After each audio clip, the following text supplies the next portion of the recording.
The NFL owners' meetings are underway in Palm Beach, Florida. We'll get to rule-changing voting tomorrow, and one of the things on the docket is the Tush push, as multiple reports heading into the weekend have reported that support is building within the competition committee to potentially have the play banned that was originally proposed by the Green Bay Packers. Bills head coach Sean McDermott is part of the competition committee and has been vocal on wanting to see the play banned. He spoke more on that earlier this morning.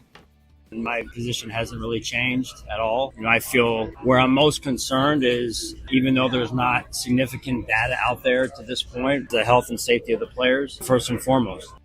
Sal Capacho is down in Florida. He has more on everything we heard this morning and this weekend up at our website, WGR550.com. And that also includes the Bills getting another extension done. Cornerback Christian Benford locked down for a 4-year, $76 million extension. Former Bills quarterback Frank Reich back into the coaching ranks, this time in college, as he signs a 1-year deal with Stanford to be the team's interim coach. Both he and the school agreed to a 1-year deal, and then following the season, Stanford will conduct a national search for their long-term head coach.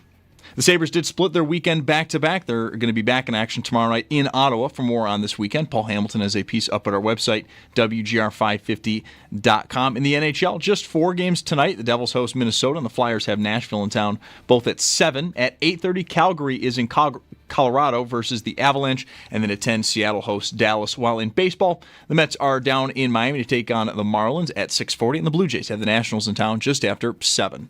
It's your Paddock Chevrolet Sports Update. Paddock Chevrolet celebrating 90 years of business. I'm Zach Jones for WGR Sports Radio 550.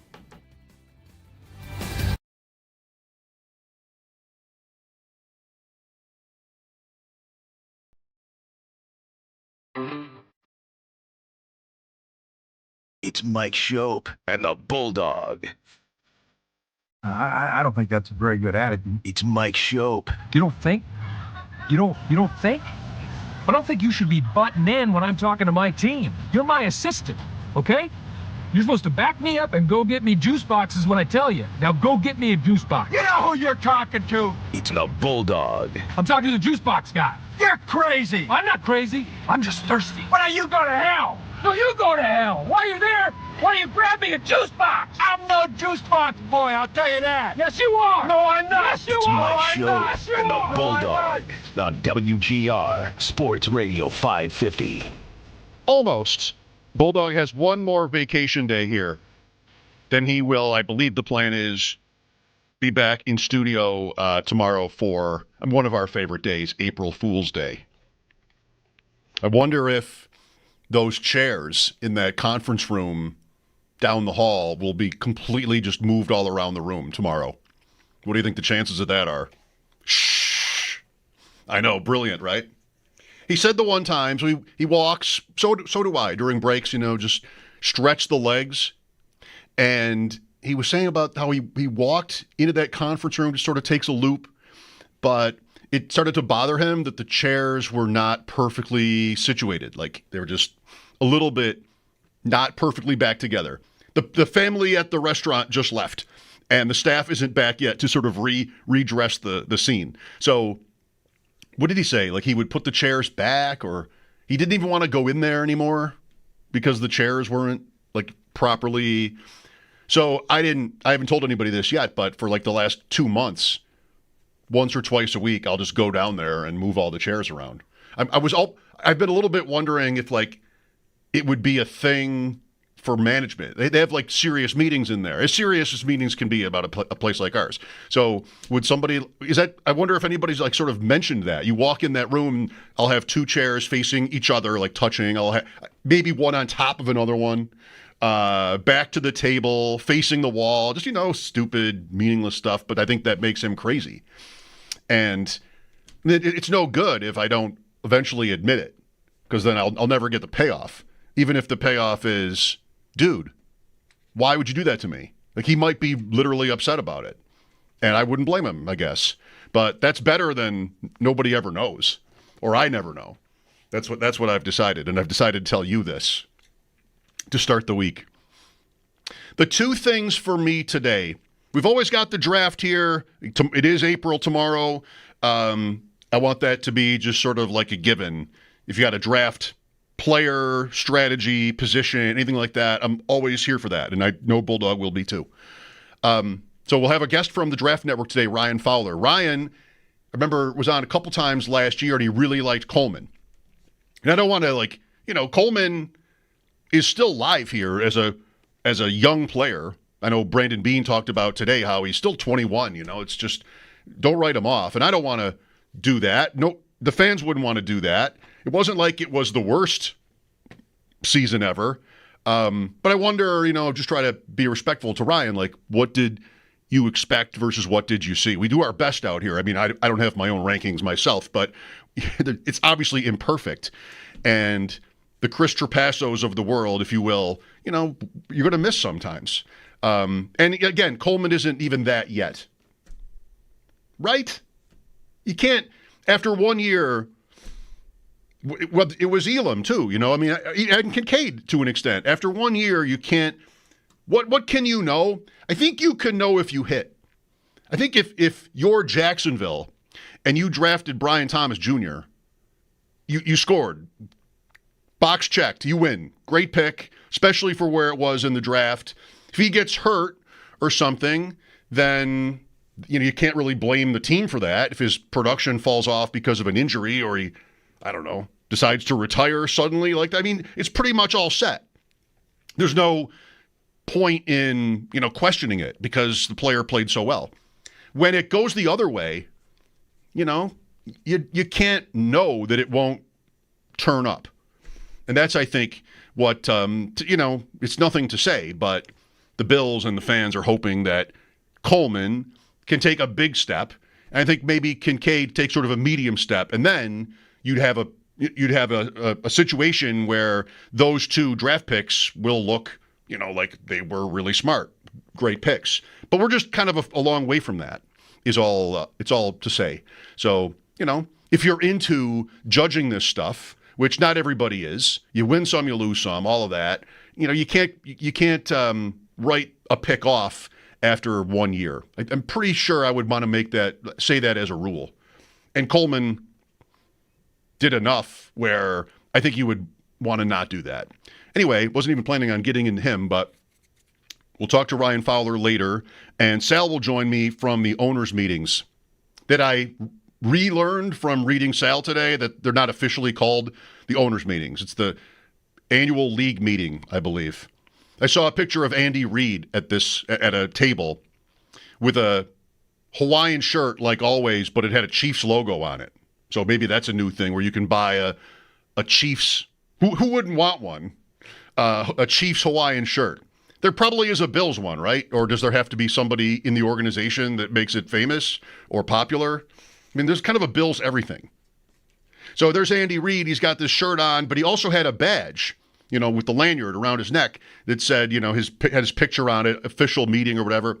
And so I thought that was kind of like Andy Reid wears the ID.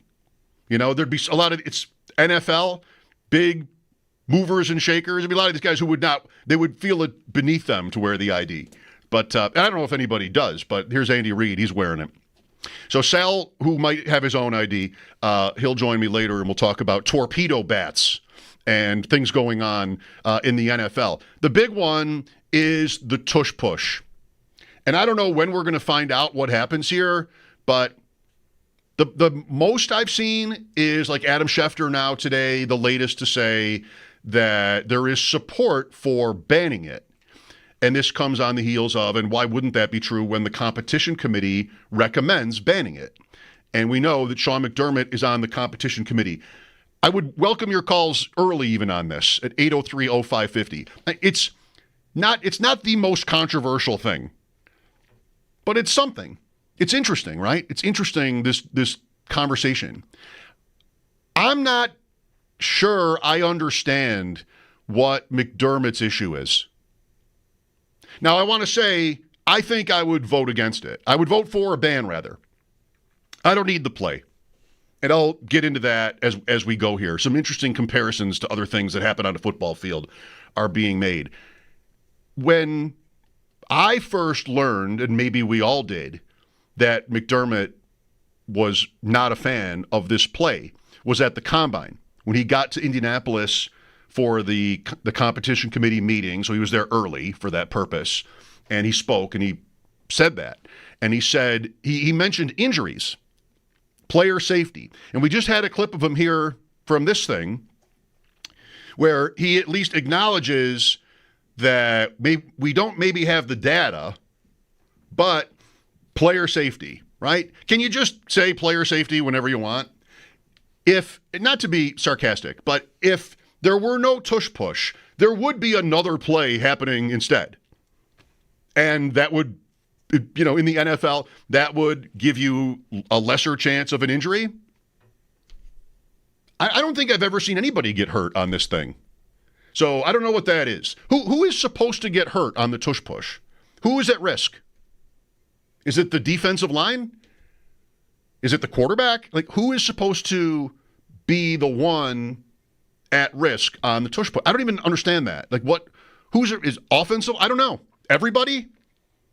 You get a big scrum, and this happens on other plays now too, where running back gets down the field and he kind of gets stopped, but not all the way. Here comes Deion Dawkins down the road to push him forward.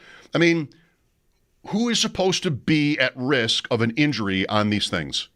I don't understand that. If Josh Allen goes back to pass instead, he's at a lesser risk of an injury on that play. I mean, maybe the numbers are so small that it doesn't even occur to me that there would be an injury element to that debate.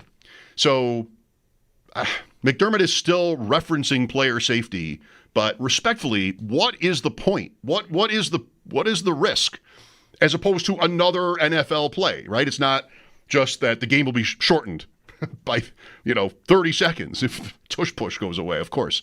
I don't understand that. I do respect the argument or the point that, well, you can't say it isn't a football play. Like Ross Tucker has said, what's more a football play than that? Where it's just, me versus you, strength. Okay.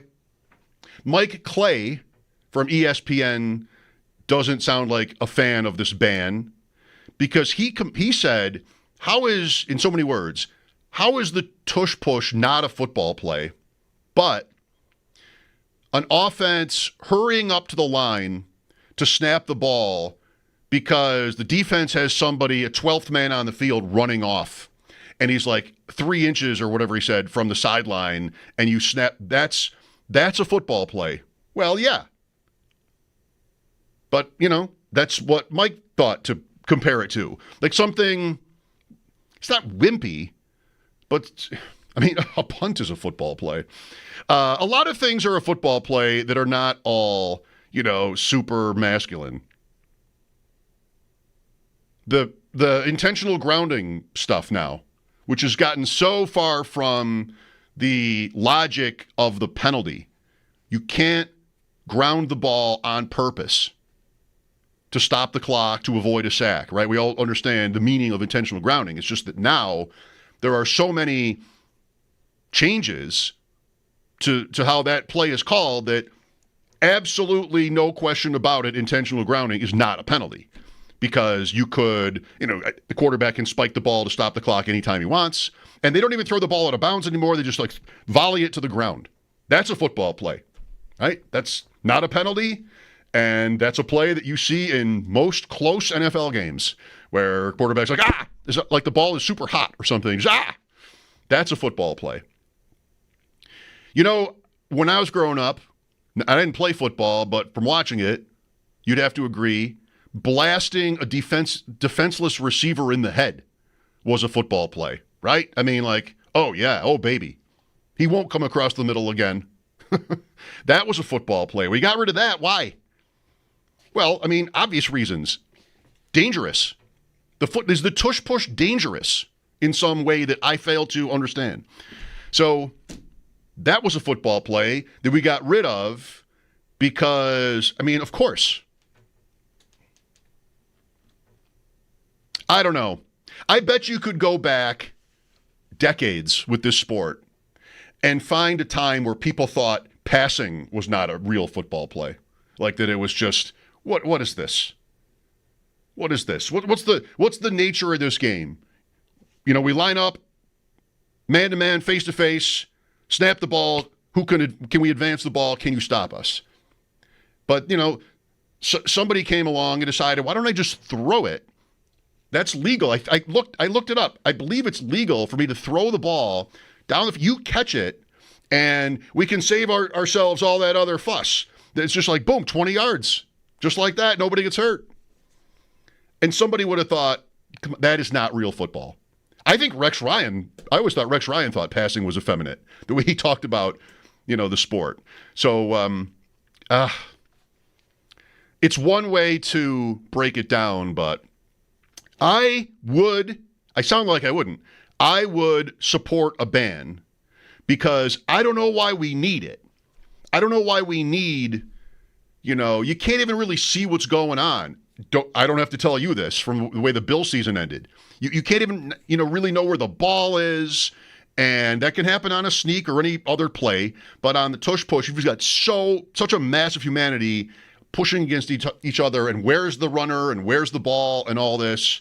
I think that might be not a great reason, but a fairly good reason to get rid of it, because it ends up being a play where it's maybe hard to know where to spot the ball. But, you know, it's down. It wouldn't be at the top of the list. Like, that's just something I think you can say. And I just don't think we need to have anywhere on the field a runner pushed forward. It just doesn't have to happen for me. Like, I don't know. I don't know that I have, like, a great case, but I think it was a penalty for a long time, and now it's just, is it exciting? Is it good in some macro kind of sense that we want? Nah, I'm just not a fan. So there's all that. I don't really get exactly where McDermott is standing on this, except that he's against the play. You know, he went into today how it's my job being on the committee. Well, that goes without saying. You don't have to say that. How could you be against the tush push, Sean, when the Bills have run it so many times and so well? Well, let me tell you, it's because of integrity. I'm on the competition committee. This is all that goes without saying. You know, it's just you don't need it. We know that. We know that that's the point of the competition committee.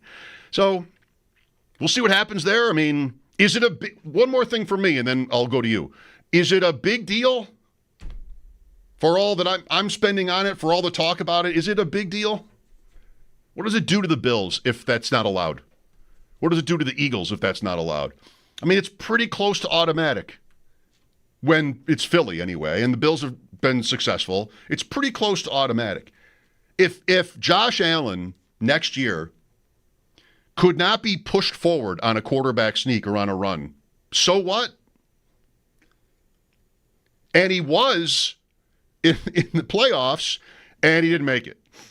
I don't know. Is it a big deal? 803-0550 is the number to reach me. Maybe I've got something wrong here. You can tell me.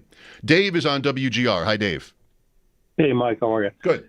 You know, I know the dust hasn't settled, and I suppose more will come out, but there's plenty of plays. One that strikes me as it could be affected is, you remember when Cook was in a pile of people?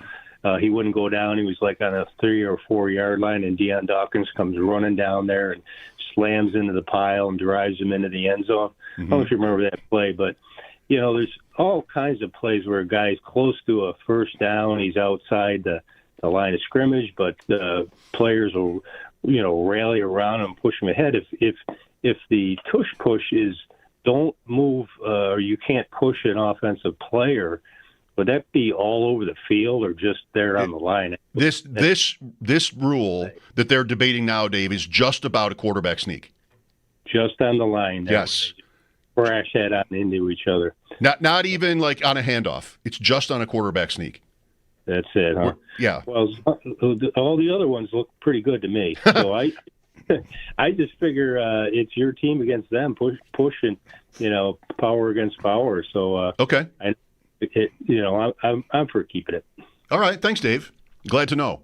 Yeah, I don't think there's really any problem there. Like, I don't agree with Dave, but it's respectable. He said it at the end. I like that debate, that point at the end. Team against team. To me, it just fits better when my ball carrier gets the ball and he has to do the rest. And of course, they're blocking for him, and it's his job to get as many yards as he can. And that would be without anybody. I mean, we can't pick him up and carry him, right? That would be a penalty. That's what's next after. I don't know. It's not exactly a slippery slope, but I just don't like it. I guess I wish I could put it better for you. Speaking of Cook, well, don't expect a deal, quote, anytime soon. I won't then. I won't then. We've been talking about Cook almost every day. And I say a lot of things, but I always want to make sure I say we don't really know how serious this is, how serious the guy is. You know, he's on social media with eyeballs and 15 million, but he could be playing. So I haven't wanted to assume that he is necessarily super dug in, Cook. I think, though, today I do want to assume that. I think that's what I got from Bean. And it's really, if that's wrong, Bean maybe, if you will, is kind of a victim of his own success in this, where now it's Benford, where these deals just come and you don't really hear about any stress, and it's way before it needs to happen almost every time. I saw it team friendly. I'm not sure they're all necessarily team friendly, but the Bills seem like they're maybe relatively easy to work with, and these things have just kind of happened and they haven't gotten themselves into trouble. But on this, the way he was talking made me think okay, what he said, that we realized we weren't going to get it done. And so we just put it over to the side, and got Benford done and other guys. So there was some reason for thinking no, this one is not going to happen. And I wonder what changes. I've said about Cook, when you tell everybody what you want. This was also Myles Garrett. And then Garrett ended up signing with the Browns, and everybody went, well, what happened to winning? What happened to your convictions? When you do it the way Cook has done it, you can't just take less in March. All right, man. I hear you. We respect you. We like you. But if that's what it's going to be, I'm not eager to I got to do my part here, and I think that's a no. I think $15 million a year for you is a no. So what is Cook going to do? He goes public with that's what he wants, and then before the draft even, he just signs for 10? 10 would even be good, I think. I don't know. I don't love the Bills paying him 10, but I kind of think that they will ultimately if he'll take it. So now I think we have new information, which is I think you can maybe assume now that this one could get interesting down into the summer or beyond that. And I think maybe you know me. I think the best question about that is, so what if it does? Is the Bills season in trouble if James Cook doesn't play? I know there are people who think so. I know there are people who would say yes to that. I mean, what's he worth on the spread? What's he worth on the win total? Anything? I'm going to draft somebody else anyway, with or without him. I think I would guess the Bills draft somebody in this super rich running back draft anyway.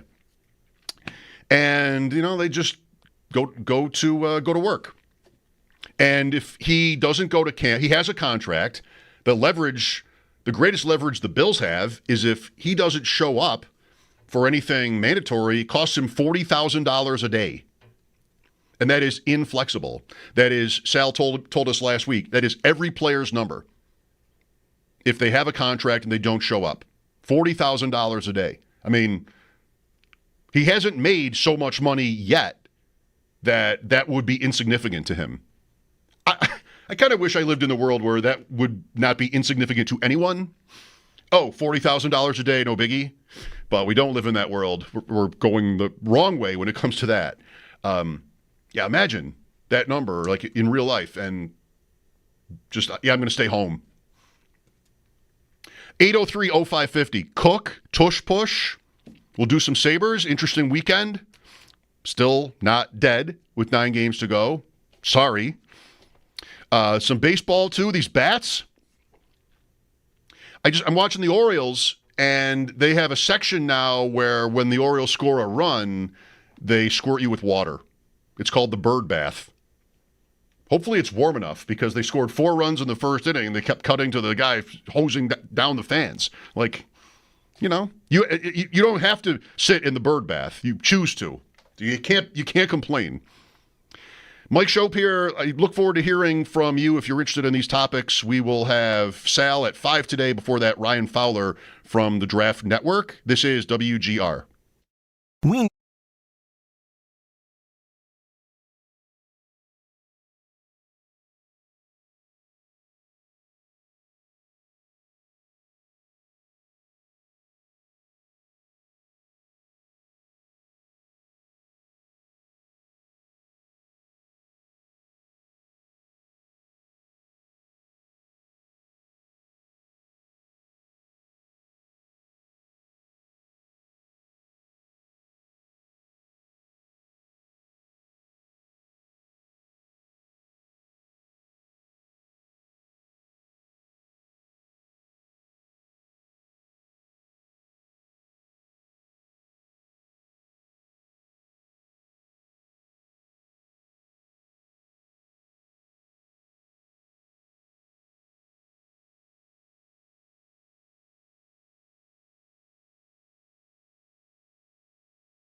Said to Indy, I love Jimbo, proud of his success, just like these other guys that we got extended. And I don't talk about negotiations. I would say his reps and him put it out there that we did talk. So I'm not sharing anything new. It didn't lead to anything as far as closing in on a deal.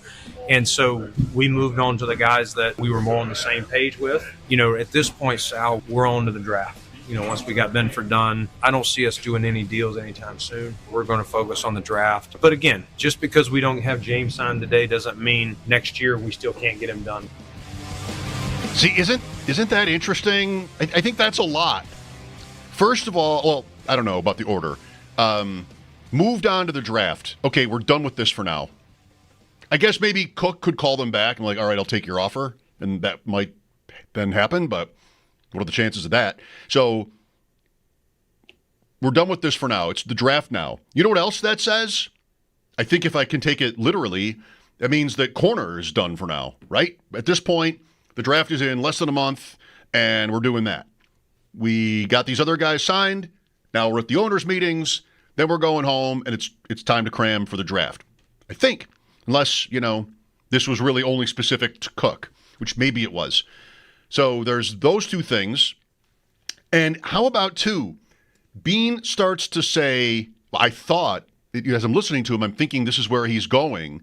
That he's sort of at the end, he's like, and by the way, this doesn't mean we can't get a deal done with Cook. And I'm just thinking that's right, after the draft is over. But he doesn't say that. He says next year. Is he all the way done for this year on this? Hey, there's no reason why we can't get a deal done with him next year. Wow. Okay. So, Bean isn't talking about there being any acrimony, right? I mean, he's, as they often do, Bean and McDermott, the first thing, or Allen especially, the first thing they often tell you is how much they love the person that they're talking about. Love Jimbo. Didn't question that. Wasn't questioning whether you loved him. Just they feel like some instinct to say it because they probably are worried about sounding like, they're criticizing the other person at all. So okay, that makes sense. Once we realized we couldn't, I didn't write it down, but just hearing it again. Once we realized we couldn't get this done, that's it. On to the draft now, and maybe next year. Wow. Is that a misread by me? What do you think? I think now, see, I started to say this before with Cook. We've talked about him almost every day here, not knowing whether it was really serious, not knowing just what the actual distance between him and the team was. So I always wanted to sort of say that, qualify this a little bit, maybe this is nothing. And you know what? Actually, not only have I wanted to say that, maybe this is nothing because it's still so early and who knows, but I kind of was thinking that it probably was. And that down the line, and maybe this will still happen, there will be a contract for him because everybody seems to get signed here, that's been productive. It's a draft pick win for Bean, so he's got that if he wants it. You want him on the field. So I've kind of been thinking, no biggie. It's the Bills. It's the pancake breakfast. I mean, Ron will be there. This is gonna happen. And maybe now,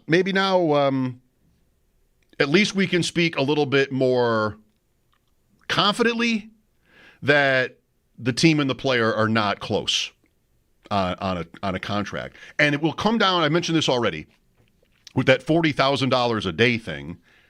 All right, Jimbo. All right, Jimbo.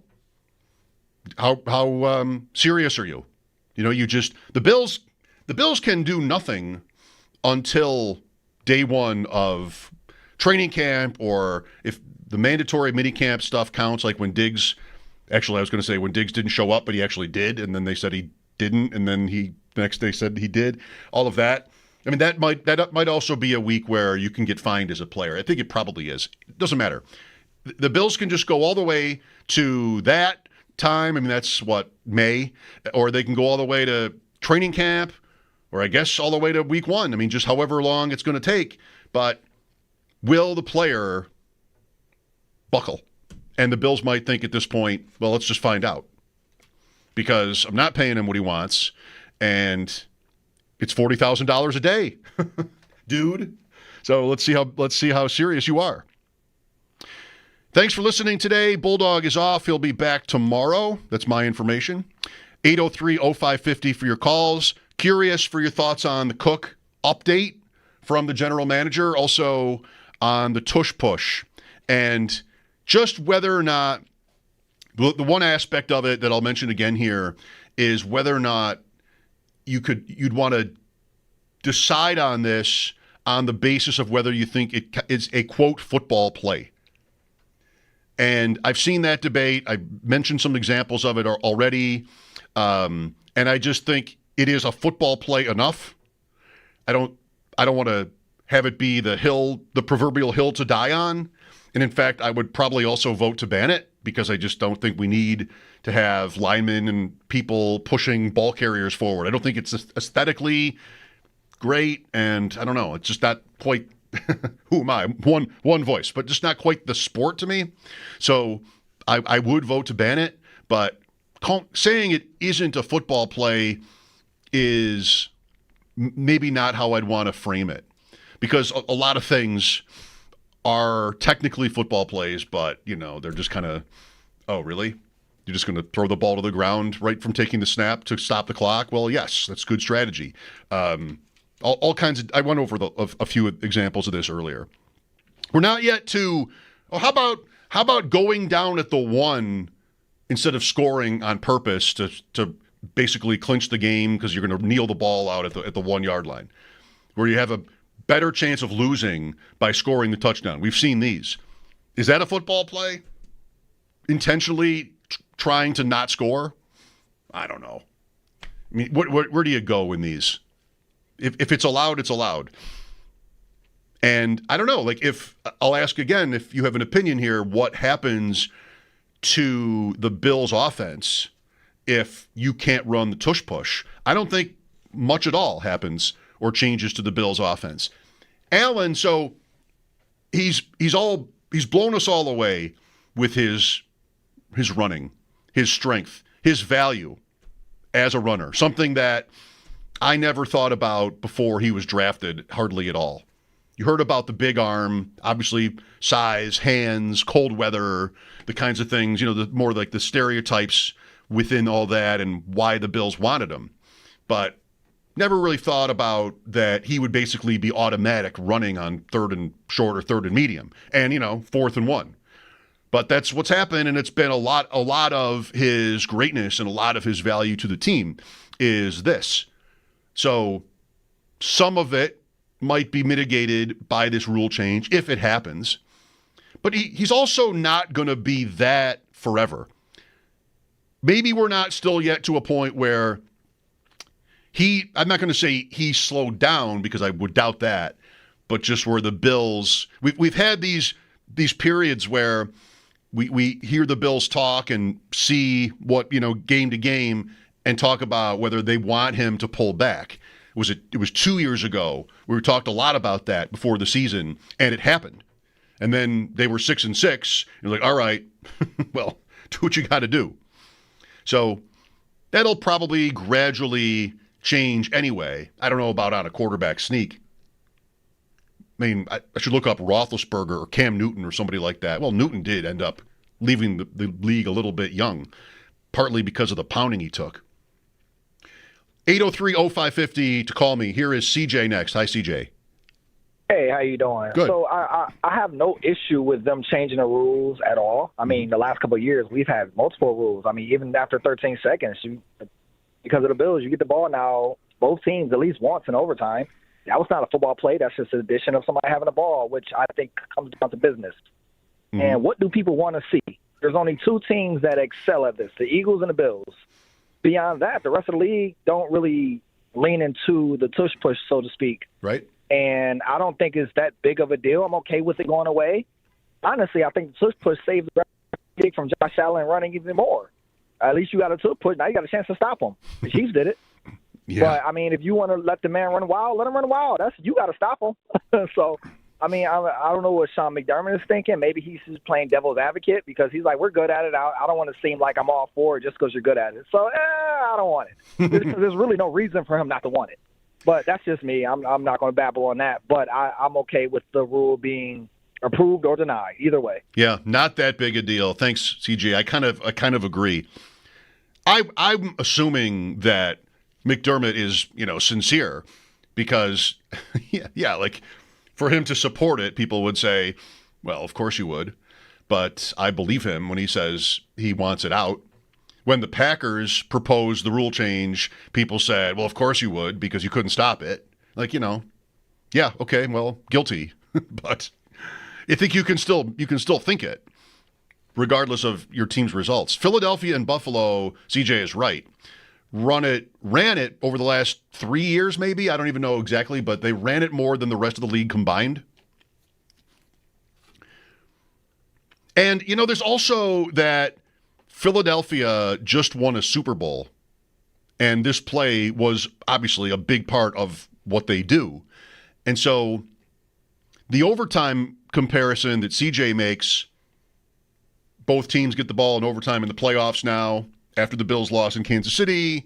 It's that you react to that kind of thing and make these tweaks. And now that Philadelphia has won, it might be sort of your instinct to, all right, well, enough. You got your championship. We've never really liked this play, and let's see if we can get it out of there. I don't know. Maybe somebody would look at it like that. The fact that, it probably doesn't help the play that they won a championship with it, or just they won a championship. It probably doesn't help the future of the play. It just makes it more in the spotlight, I think.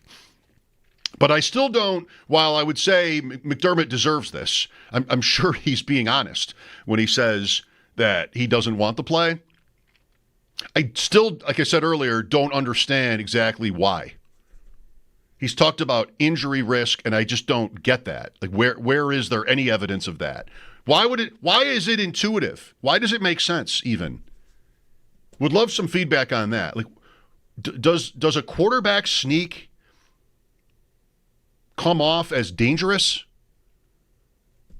It's the quarterback with the ball. Maybe yes, in the sense that every time the quarterback has the ball, you could think of as dangerous, but especially more than a scramble or, even from the pocket. I don't know. I don't really get that. Mike Schopp here at 4. We'll talk to Ryan Fowler of the Draft Network. This is WGR. More of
Talk to Sal later. Paul unavailable today, traveling to Ottawa. WGR's coverage of the NFL owners' meetings, live from West Palm Beach, Florida, with Sal Capacho, is brought to you by Window Nation, the perfect fit for your home and wallet. Visit windownation.com. Fun, or at least, I'll stay with fun. Active, high scoring, that's all I needed. Sabres weekend. 12-12, combining the two games in Philadelphia and Washington. Tough loss Saturday. Fun. Kind of lucky win yesterday. Alex Ovechkin does score 890 for him, 4 short of Gretzky, but the Sabres win the game tomorrow night again at the Senators. I didn't get to watch much of their two games. I did watch some of the Yankees on Saturday with the, 9 homers? Was it 9 ultimately? 22 runs, 5 errors. It was the middle of that game, and the line score was ridiculous. Maybe unlike any before. Something like 18, 14, and 5. 18 runs, 14 hits, 5 errors through 5 innings in that game.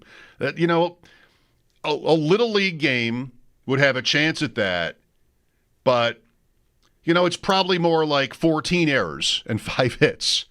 Or if you count everything as a hit, you'd have to be careful with how you scored it. But, we've all been to maybe not all. A lot of us have been to Little League games where it gets, pretty stupid like that. My daughter, too, both played youth baseball, and I think they both enjoyed it. I have, personally, really good memories of watching them play and going to games and the people you meet. And, there were some great moments in there. It was tough. The tournaments were tough for me, because you sign up for a weekend in Horseheads or something, and then, mixed results maybe. You get to Sunday morning, and, these spring, summer weekends are precious. You get to Sunday morning, and it's the deal is you play until you lose. So you could play 4 games and be in Horseheads for 12 hours. Or, you could get beat and then get on, on the road and be home by noon and then grill and swim. And parents, come on. Who are we rooting for in these kind of situations? Speaking of that, not really. I know I missed the anniversary of the Tank Arizona game last week. It was the day I was at Roswell with Sal. I think it was Wednesday, where it was the exact 15 years, right, from the game against the Coyotes, where fans were in there. Sneaky Joe had a picture of himself and his brother sitting up near the top of the arena. People with bags over their heads, all that. It was ugly. What is there to say that hasn't been said? The merits of it, there's no point in relitigating any of that. I was always for it. I also liked saying, and this is tough 15 years later, when they haven't had any success, really, that matters, that it was one of the most interesting regular seasons in the league you could have. It was a regular season where every game seemed important. And it's very rare in hockey or in basketball or in baseball, most sports, where that's actually how it is. Broadcasters will tell you these games are important, but you're gonna play, and they'll also tell you usually that it's why we have to review offsides, because it's just too important. But you're gonna play for 6 months, and you're gonna be a couple games apart, and that'll really be important. But most seasons, the top teams, the Washington Capitals yesterday, that was not an important game. When was their last important game? Last year. It's not like you can just lose them all. I'm not saying the players should blow it off. It's just, there's really not much. All that really matters on it is seedings and home ice. And in the data age, we've come to just kind of not think that that's that big. And, results drive that. When only, a smaller percentage of teams made the playoffs, naturally, baseball, those are important games, because you can't just be the 6th best team in the league and make it. And that's just never going to change, though, right? More games, more money.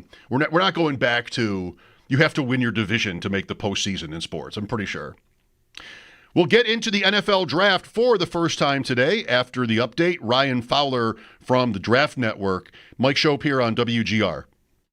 Call or text WGR at 803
Will the Tush push get banned or will it stay? Just one of the topics being voted on at the NFL owners meetings down in West Palm Beach, Florida. It's going to be voted on tomorrow for the owners. We do know from reports over the weekend heading into today, there's been some building support for it being banned from the competition committee, and one of those members that has been very vocal about the tush push being banned is Bills head coach Sean McDermott, who stayed on course with that earlier today when speaking with the media.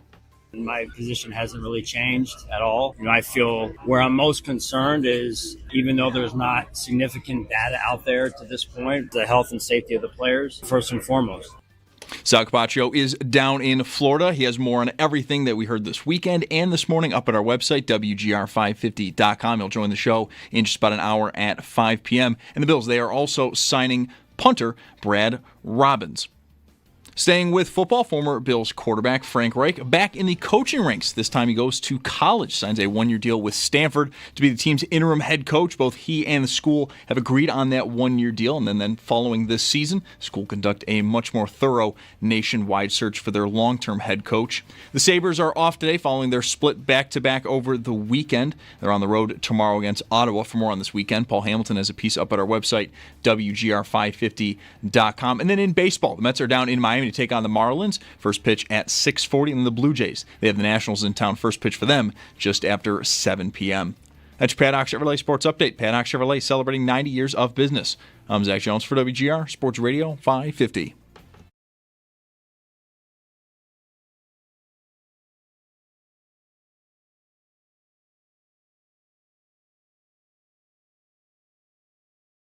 Bulldog. We're up there, and here are the people on the panel, so I'm taking pot shots at Brian Brown, because that's what he came to Buffalo for. It's Mike Schopp. You literally told E.J. Manuel to his face that he sucked. And the Bulldog. I was proud of you, because I feel like that's what you're there for. It's Mike Schopp and the Bulldog. I know. I couldn't, though. No, I couldn't. I'm better than you. On WGR Sports Radio 550. Thing about that is that actually, yes, that is why Brian Brom, in that case, went to Buffalo. It's exactly why he went there. You're going to be on stage at a roast. Guess what's going to happen? The Bulldogs of the world are going to let you have it. It was a great night. Let's go to our guest, Ryan Fowler, on the West Her Hotline from the Draft Network. Ryan, I flatter myself to include myself in this, but let's just say it. This is our time of year, and it's got to be yours, at least. Yeah, it absolutely is. Always appreciate you guys having me on. You're welcome. So let's just get a macro view from you here on this draft. We've got a little bit less than a month to go. So last year we were just living the wide receiver life, and I loved analyzing all the different guys, including with you, in the course of that. This year, from the Bills' standpoint, I'm getting a little bit less out of it, just because it's probably going to be defense. I started the question on a different path, but to the Bills for you, Ryan, at pick 30, would you be among the consensus that expects defense to be the play?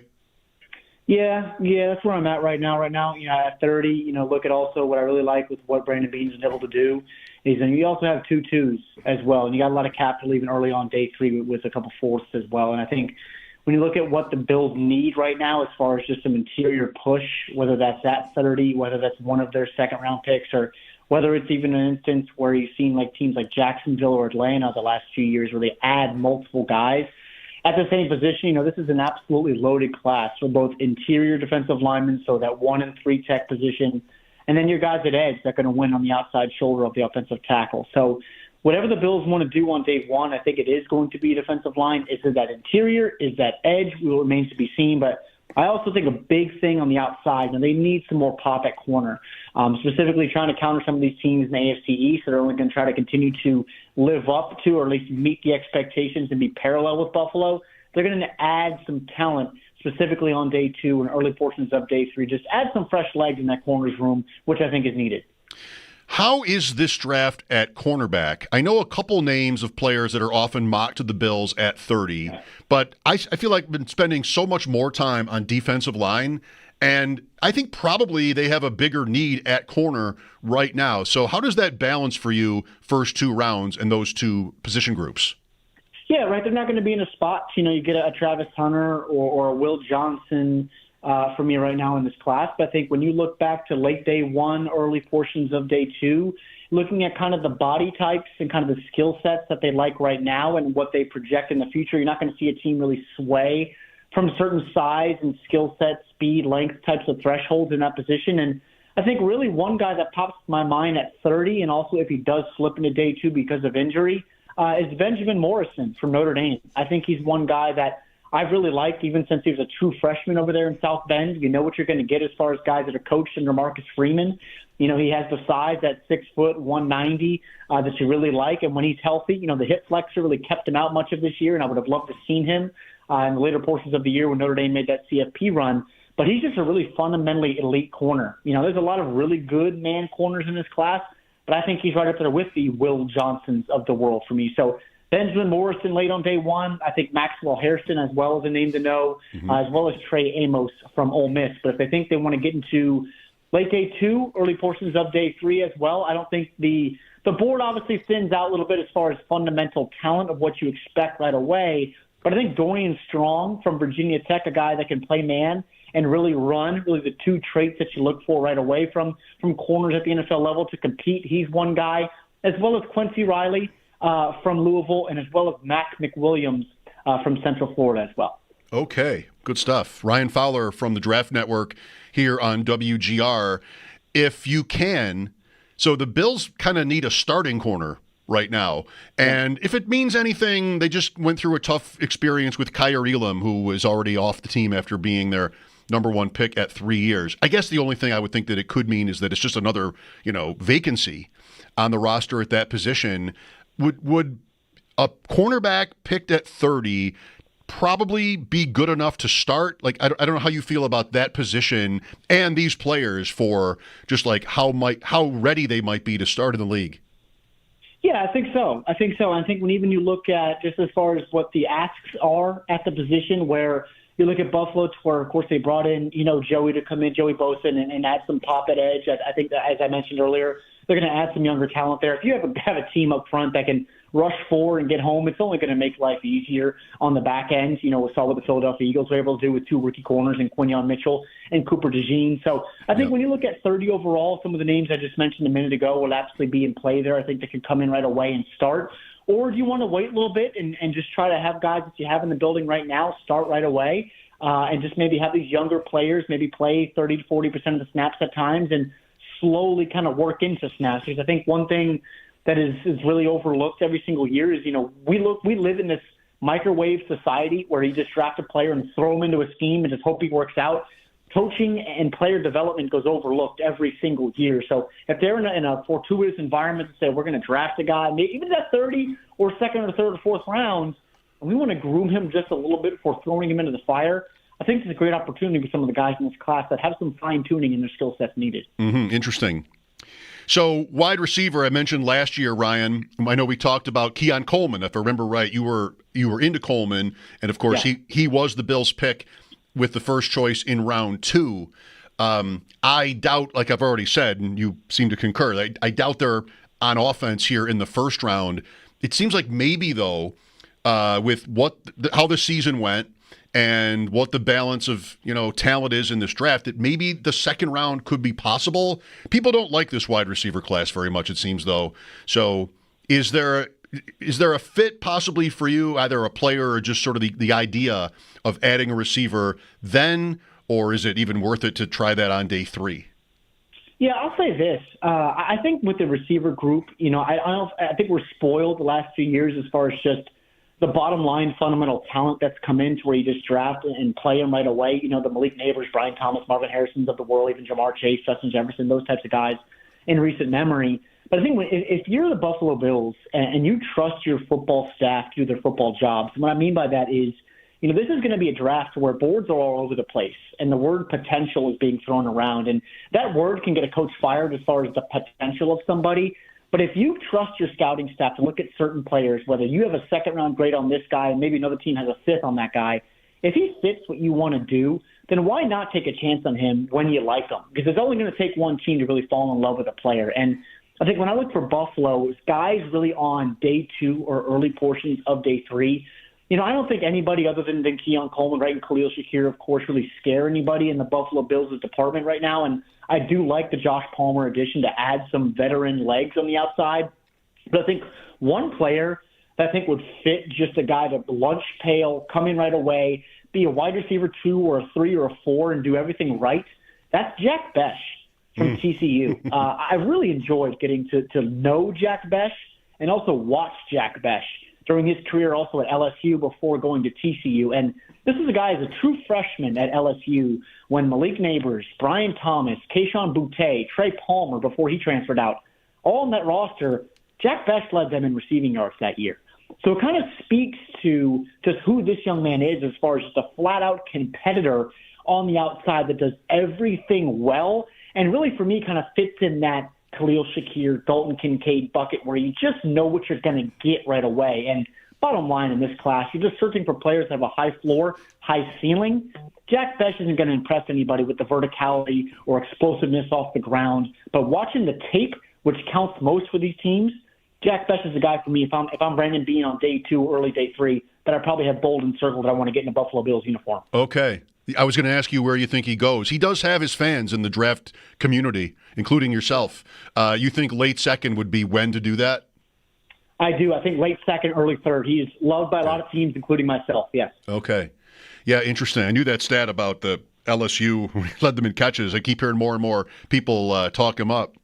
Yeah. Do you have a thought, Ryan, on Coleman and what he might have looked like as a rookie? I mean, there was an injury in there, and you just no one knows what the transition is going to be like for these guys. But, it was interesting to hear you make the point about trusting your staff because they thought enough of Coleman's traits to draft him like they did, of course. And I wonder sort of where they're at on him. Yeah, I still really like Keon Coleman, and I know individuals in the building that I've personally spoken to, like him as well. And again, there's a lot of questions last year, of course, with trading back and why didn't Buffalo just take Xavier Worthy and all this other stuff. And I get all that. But at the end of the day, for me, I had Keon Coleman above Xavier Worthy. I still think that Keon overall 5 years from now is going to have the better NFL career. You're not going to find a lot of guys that move the way that he does at his size, but also the ability to just cut off routes at 5 yards, be a guy that takes it after the catch. There's a lot of conversations right now, of course, with Ted McMillan, right, from Arizona as far as being the wide receiver 1 in this class. And personally for me, I would take Keon Coleman 100 times over 100 times comparatively to Ted McMillan. As far as just athleticism, what I've seen as far as the highs, what I've seen as far as the floor.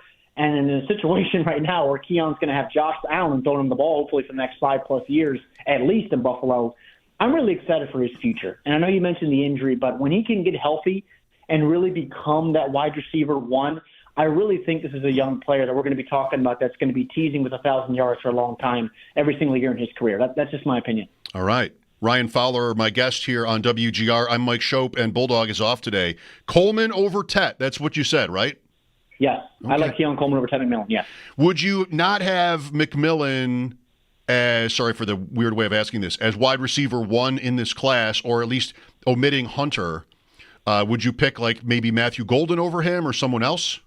Yeah, it's close, and I'm glad you said Travis. Travis Hunter is my wide receiver 1 in this class. For Ted McMillan, just for full context and transparency, I need to see more from him after the catch. As far as a wide receiver 1, I like the big body, a lot of Drake London comparisons going up and getting, but living in a 50-50 contested situation, it's hard at the NFL level. I need to get off the line of scrimmage a little bit better, and again after the catch. So he's going to be in that wide receiver 2-3 bucket. It's really Matthew Golden, it's Luther Burden, and it's Ted McMillan for me in that really 20 to 30 type of bucket. I really don't have a guy that I would feel comfortable right now taking in the top 20 and saying, hey, you are a bona fide, legit, right away wide receiver 1. Okay. I mean, McMillan does seem a little polarizing, but everybody's got him in the first round, I think. Yeah. Golden, almost. Not quite everybody, but almost.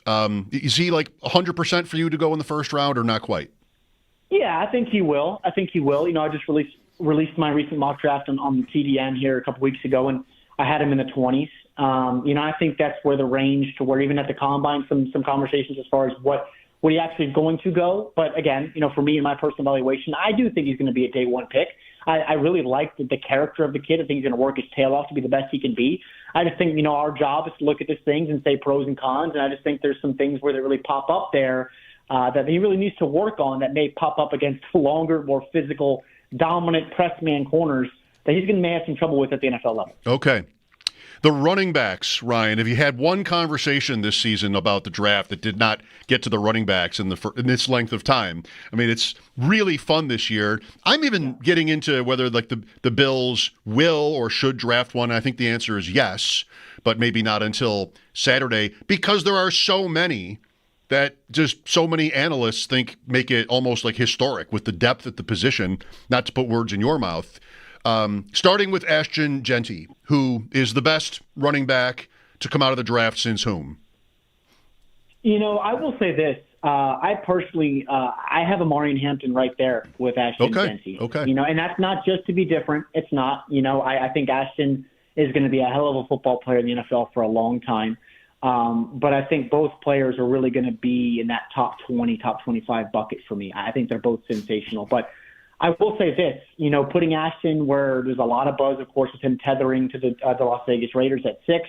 Wouldn't be surprised if it happens at all. I do think he's going to be a top 10 to 12 pick in this class, but I don't think he's a Bijan Robinson or Jahmyr Gibbs for me, and that's really where we're kind of putting him up in this class, even the Saquon Barkleys of the world. So he's not there for me, but I do think he's going to be a top 12 to 15 pick in this class. So overall, this class overall, though, behind those two guys, I mean, we could sit here all day and talk about 25 to 30 guys that I like. And I will say this from Buffalo's perspective. I know James Cook's a player. I really like Ray Davis as far as a downhill type of thumper from Kentucky. And there's obviously a bunch of other names, including Ty Johnson, who I like, and Darrington Evans. But I just think there's so many guys you can come in the building and just offer different skill sets to where if you don't need one, bring a guy in because there's just so much talent on all 3 days, and even guys that won't hear their names called as priority UDFAs, and the phone lines are going to be wild for those players, for teams to get them in the building as UDFA signings. Wow. I'm really curious about what kind of turnover maybe we get this year if so many of these rookies are really it. Like last year was veterans, some on new teams that got contracts, and it was a little stunning. But it worked out for most of those teams. I mean, starting with Barkley and Derrick Henry, of course, Jacobs in Green Bay, Mixon. And so there are contracts there, but there's also age. And I wonder how many NFL teams might end up drafting a running back, even on Saturday, and going to camp and telling themselves that that's their best guy.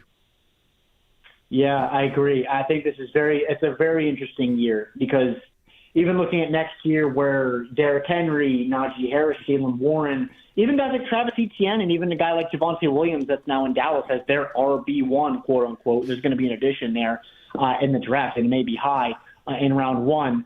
There's just a situation to where there could be a lot of players. I could see even a depth chart for some team to where you have guys in the building right now, but they may take two players and you end up as far as week 5, week 6 with two rookies as the top players on your depth chart at the position.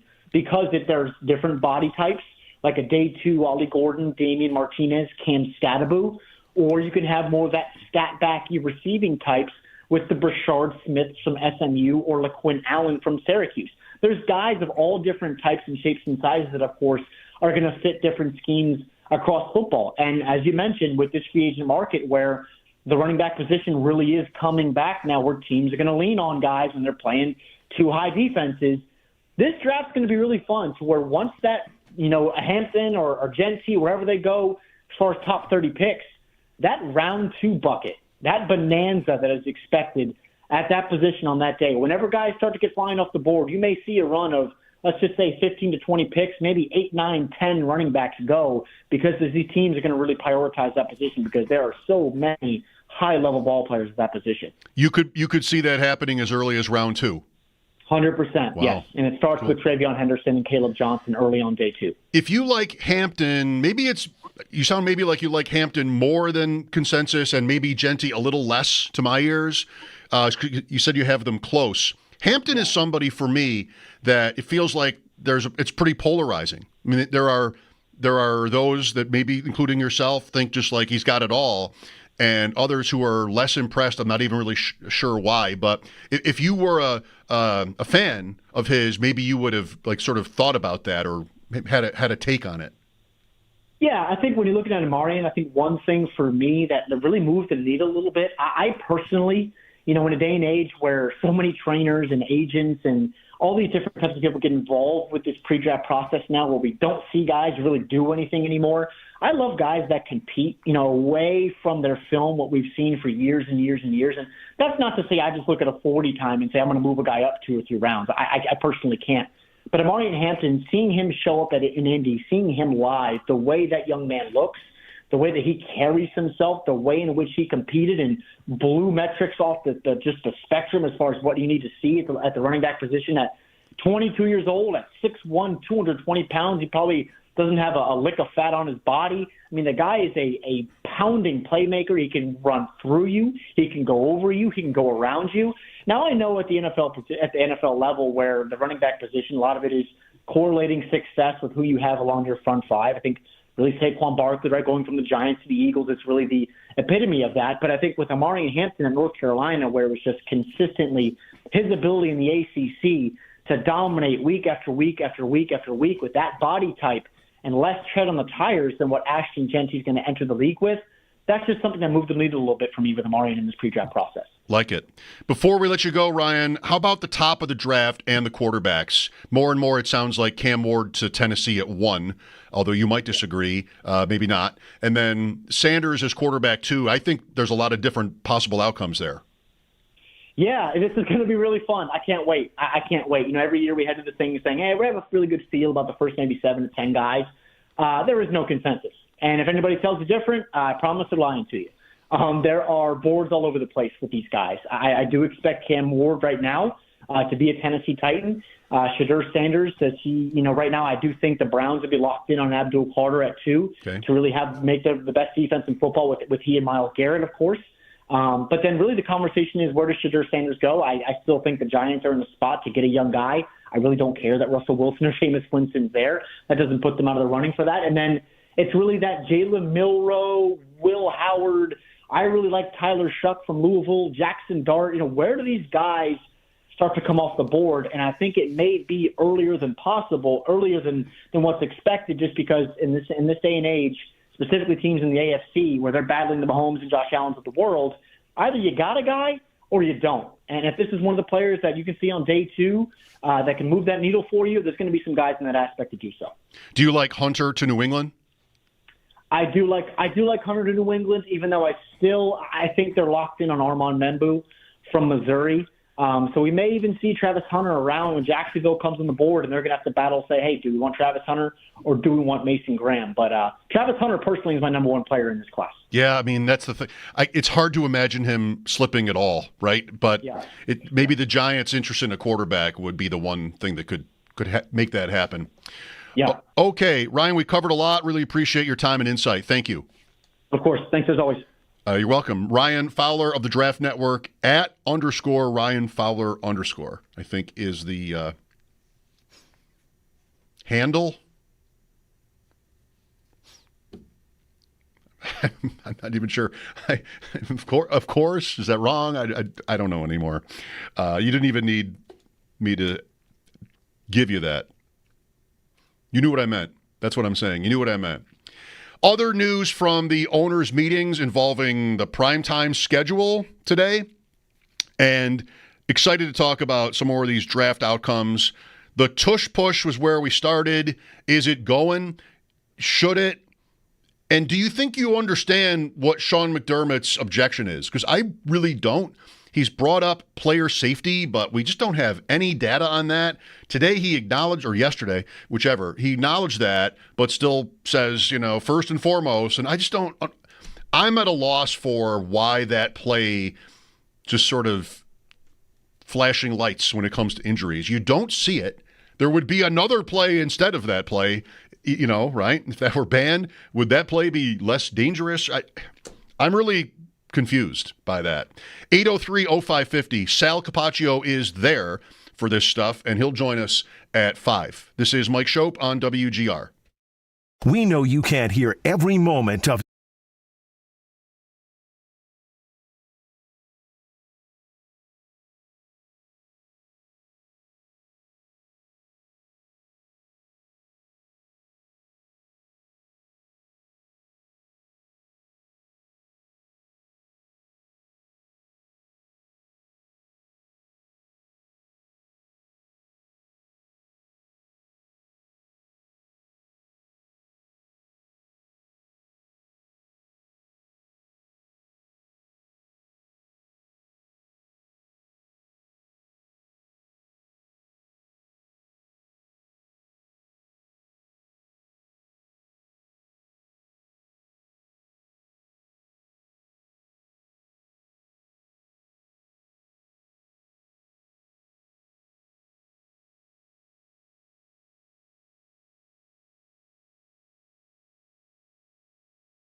Banned, or will it stay? We will learn that fate tomorrow with the NFL owners' meetings, as the owners will vote on a number of rule changes, of course, including the Tush push. Head coach Sean McDermott and general manager Brandon Beane have already spoken with the media. If you did miss any of that, they're up at our website, WGR550.com, or on the Odyssey app. And we'll also learn more from the owners' meetings down in Florida. Sal Capacho is there, and he will join the show in just about a half hour at 5 p.m. Former Bills quarterback Frank Reich is getting back in the coaching circle, and it's with the college ranks as he signs a one-year deal with Stanford to be the team's interim head coach. Both he and the school have agreed on a one-year deal, and then following the season, the school will conduct a nationwide full search for their long-term head coach.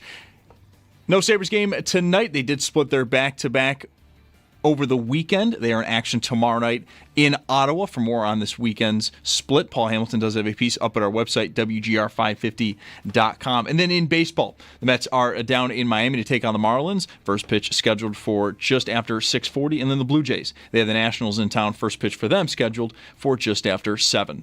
That's your Paddock Chevrolet Sports Headlines. Paddock Chevrolet celebrating 90 years of business. I'm Zach Jones for WGR Sports Radio 550.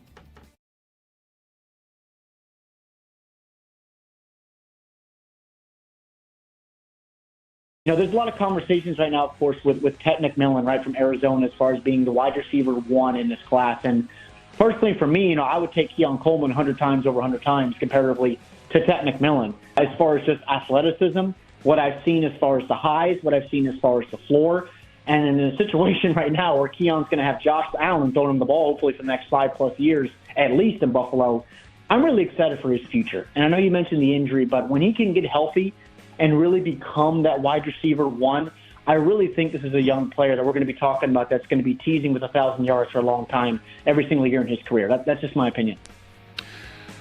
How about that? Ryan Fowler from the Draft Network, 100 times out of 100 would take Keon Coleman over this year's consensus wide receiver 1, if not including Travis Hunter, which maybe we should just do that and make him 2. Still, Ted McMillan of Arizona. It's a pretty strong take. He was on our show more than once last year at this time talking up Coleman, who I hadn't been that excited about. Bulldog had a dalliance in the early stages, then kind of came off of him. Interesting to hear that from Ryan. I said in the first hour I wasn't sure I wanted to bring it up. Not like Coleman was terrible, but just I wasn't sure I wanted to bring it up. And he's like, no. I mean, good stuff there. Ryan Fowler. Sal Capacho coming up at 5. We'll get to your calls right here, 803-0550. What is the Frank Reich thing? I've never heard of this before. An interim coach for a year, and then we're going to do a search? What, is everybody busy this year? And, why? It's kind of late. I'm surprised by it. And Andrew Luck is their general manager. And they fired their coach kind of late, Troy Taylor, after 2 years. I don't get it. I find it to be super fascinating. Yeah. Why would you want to do it? I can see why anybody would want to do it. But they just weren't prepared to do more. That's what you're saying. They started too late. Yeah. I think that's probably where we start, is that they got the ball rolling way too late. Well, you don't even need to say it, actually, though, either. Just sort of you make him your coach, and if it's really temporary, man, I haven't thought about it. What's better? You want to be transparent if you can, all else equal. Is it better for your program? We're in a world now of college sports where everybody's going everywhere. So players would be prepared for that to happen anyway. And now this time they just know it. So you're going to get me for 1 year. And then if you stay, you're still going to get someone else. That's just a weird one. Here is Nate with us. Hi, Nate. Hi, Mike. How's it going? Fine, thank you. Good. I just wanted to go back to the Tush push conversation for a second. It seems to me that the alleged injury concerns notwithstanding, that the logic of the play should be allowed to manifest itself in that, right? So if a player has the ball on defense, players coming forward on offense, a guy can come up and wrap them up, and you can seemingly have, up to 11 guys trying to pull that particular player down or tackle them or whatever it might be to stop that player from progressing the ball forward. So the logic of it seems to me to indicate that you should be able to do the same thing the other way, right? Such that you have a player with the ball push, and then as many players behind him up to another 10 players pushing that person forward. So I don't really see. I'm just trying to make sense of like what outside of the ridiculous stuff with injuries, why the play should be banned. I appreciate your opinion on it, but I'm just kind of asking philosophically how you would break that down and defend your position. I haven't been able to. Okay. I haven't. I'm a logic guy myself. That's how I see it. I haven't been able to. Like I haven't been able to get past. Yeah, that's just what I want it to look like. Where instead of conceivably 11 on 11 like it's rugby or something, instead I take the snap, you get the ball, we'll block for you, but you have to do the rest. Like you have to go as far as you can go before they bring you down. And I don't know. Like it's just. I haven't been able to do better than that. Sure. Yeah, well, I mean, it seems like the logic of the whole thing makes sense. Like if I commit, the play is sort of silly. If I commit that many players, offensively to a play that's, just designed to move the ball forward a yard or two, that seems like I'm putting the rest of my players, there's a disadvantage of that, but there's also the disadvantage on the other side of the ball to that as well. So it seems like it sort of counterbalances itself. So I don't know. For my part, I see no reason to cancel it, but yeah, that's all. Well, no, thank you. I appreciate being asked that. I can't answer it. Is there really, I should have asked Nate, is there really a call for this ban in the name of injuries, though? Like, isn't that where we started? I don't know if it's where we started. It's where we started with McDermott on the play. I never knew that he felt this way about it until this offseason. I mean, they ran it so many damn times. you might, if the Bills were worried about an Allen injury on a tush push, how did they end up running it more than almost any team in the NFL? So So anyway, we've got the Packers make the proposal, and maybe they had good reasons, or maybe they just got sick of losing to it. And either way, comes out the same. And then McDermott, showed up at the combine and mentioned injuries. And other people raised their hand and said, there's no injury history with this play. So what is the deal? The competition committee, I'm not clear on exactly what his issue is. I mean, again, if he really was worried about injuries, why did they run it constantly? It's weird, right?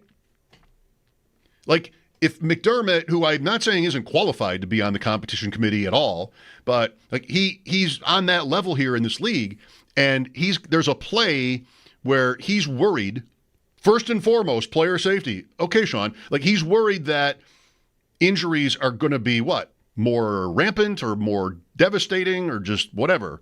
You try to avoid injuries. Why are they running it all the time with Josh Allen as the quarterback? I don't know. I just don't feel like I need this from my football, where I've got Allen, I've got Jalen Hurts, two absolutely strong beast quarterbacks, and it's not enough for them to get 1 yard without having Dallas Goedert or anybody else behind them pushing them forward. You know what? Get your yard. Get me out of get out of here. Go get your yard without having teammates have to push you forward. If I had a small, weaker quarterback, if I had Kyler Murray, and I wanted to run a tush push and push him forward because he's little, all right. I don't know. It's not the logical conclusion that Nate wants, and I respect him for sort of calling me on that. It's just, I don't love it. That's it. I just don't love it. I'm more interested in sort of being baffled by what McDermott really is going for. Here's Tom next. Hi, Tom. How you doing? So my take on this is that, coming from a defensive-minded coach, your defenses are trying to figure out how to stop this play. So at some point, you got to get leverage underneath the offensive lineman to stop this tush push from going forward. I mean, wouldn't we think that there would be, submarining of certain players? I mean, I played offensive line, played center. Got to imagine somebody's knees or ankles are going to be getting dove at here pretty soon to be causing a lot of injuries, not just to the quarterback, but to your offensive lineman as well. That might be right. How do they go about stopping this play? you're going to have to submarine people. Yeah, no, that might be right. He never did say it was just exclusive to the quarterback, the injury thing. So I'm not assuming that he thinks that. It's been run, by now? Hundreds of times, though? And these are playoff games. This is a Super Bowl team. And I'm not already resorting to that sort of, if you will, desperation tactic to make a stop. Why wouldn't it have already happened, There's almost no secret about it either. Do you ever see Philadelphia? They probably have done it. Do you ever see Philadelphia play action fake out of it? Even just bootleg out of it? I mean, if a defense, like Tom is saying, if a defense is just like, no expense can be spared here. We're just going to commit everything, tactically, people, everything to stopping this play. What happens in football, which is what makes it great, is that, okay, well, I'm going to do this then. And Jalen Hurts is going to keep the ball and run around the right end for a 40-yard touchdown or something because everybody on the defense is piled up into the middle. That would be, the pivot.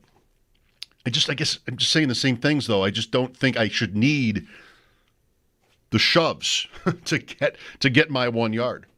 And if there is an injury risk there, like Tom is sort of saying and McDermott has said, then that would work for me in the argument. I just am sort of baffled by why we're saying that there is. Caller makes sense, though. Here is Rob next. Hi, Rob. Hi, Mike. How are you? Good. I have two questions for you. Last week I heard some guy came in and talked about Johnny Bench and that story about guy getting his whole team getting killed. Did you ever look that up? Yes. Okay, it wasn't. His claim was that an entire Bison's team was killed in an accident except for Bench, who was the one survivor. Actually, he was in a high school accident where two kids were killed. Right. So anyway, that's good. I just want to make sure you got that right. I laughed at that one. So I guess the question I have for you, and I'm just looking for clarity. I don't really know the rule. Let's say that any of our running backs catches a screen or it gets to the second level and it's maybe a couple yards from the screen. How is it any different that our linemen come up behind him and start pushing him and pushing him and pushing him into the end zone? I don't think it should be. Him. We saw that happen a lot this year. Yeah. So I don't. At what point does the rule change? Whether it's at the line of scrimmage or whether he's a yard deep. Right. No, what they're talking about is changing it only in that one aspect, only in the quarterback sneak example, which isn't always a quarterback. But it would, if Mark Andrews takes that snap for Baltimore, the ban would still apply. But I would get rid of what you're saying, too. Like I don't need Deion Dawkins pushing you into the end zone. I mean, get in the end zone. That's to me football like I think I know it and have loved it. Right. Okay. So all right. I agree. Thanks, Rob. I don't know. Again, I can't quite articulate that. Oh, it's what you've always loved? Oh, great. No, I mean, that's not an argument exactly, but I'll keep trying. I'll keep trying. I don't care for offensive linemen running downfield, shoving ball carriers forward. Like, what did we become? 803-0550. Back to your calls after a short break. Sal at 5 here on WGR. More of Schopp and the Bulldog coming up, live from the Just Call Jed studio.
From the owners' meetings, our coverage from West Palm Beach with Sal, brought to you by Window Nation, the perfect fit for your home and wallet.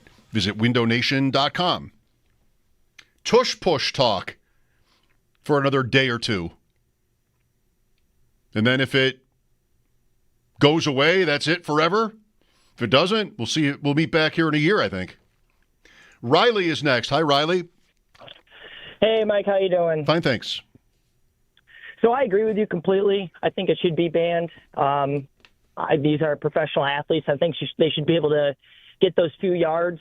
I mean, and even speaking on the actual rule itself, the rule states that there's no pulling, grabbing, or lifting. It used to be that there was no pushing, and then in 2005, apparently that was removed from the rule, and that kind of gave way to everything.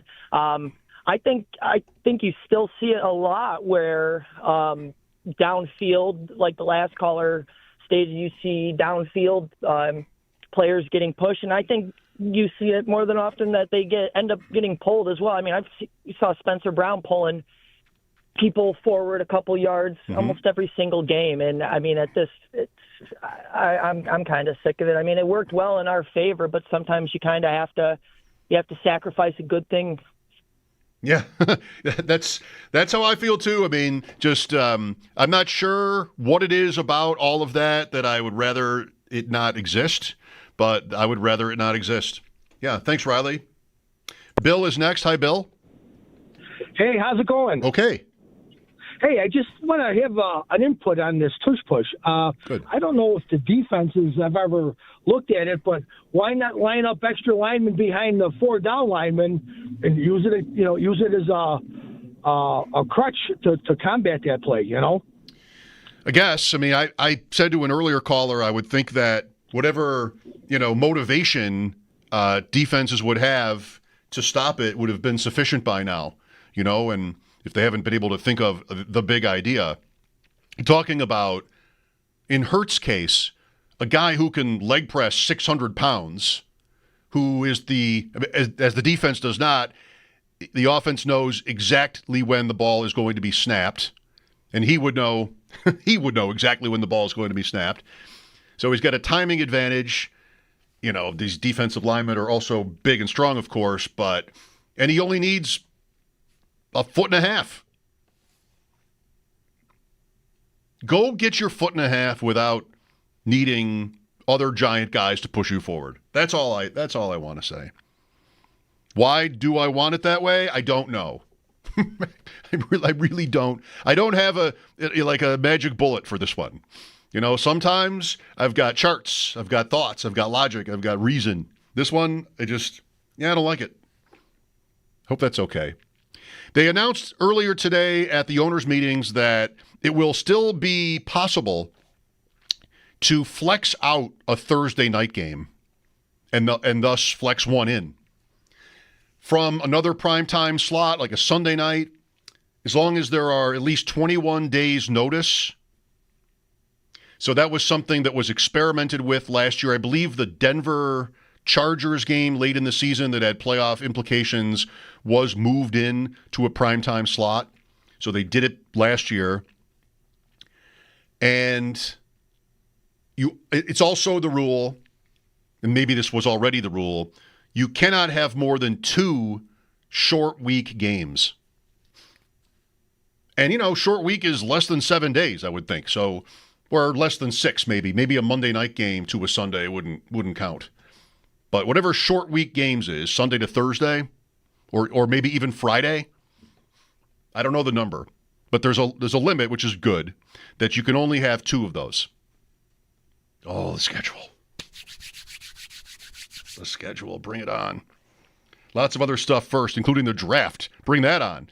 Bring Sal on from West Palm for the owners' meetings this week. We'll talk to him about how that's been going and the tush-push topic. Sean McDermott weighing in from the competition committee's standpoint. I saw a lot of people in a picture there for McDermott when he did some media. We'll talk to Sal next. This is Mike Schopp on WGR.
Are underway down in Florida. Our own Sal Capacho is there, and do stay tuned. He will join the show next, as we have heard from Bills head coach Sean McDermott and general manager Brandon Beane.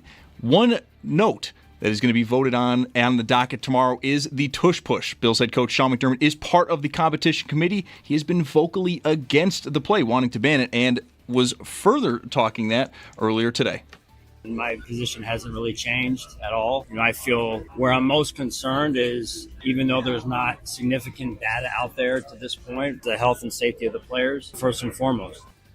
Again, stay tuned as we'll get more on that. Sal Capacho joins the show next. Sabres did split their weekend back-to-back. They will be back in action tomorrow night in Ottawa. For more on that, our own Paul Hamilton does have a piece up at our website, WGR550.com. In the NHL, though, tonight it is a very light night, just 4 games. The Devils host Minnesota, and the Flyers have Nashville in town, both at 7. At 8:30, Calgary's in Colorado versus the Avalanche, and then at 10, Seattle hosts Dallas. While in baseball, the Mets are down in Miami to take on the Marlins. First pitch scheduled for just after 6:40. And then the Blue Jays, they have the Nationals in town just after 7. It's Paddock Chevrolet Sports Update. Paddock Chevrolet celebrating 90 years of business. I'm Zach Jones for WGR Sports Radio 550.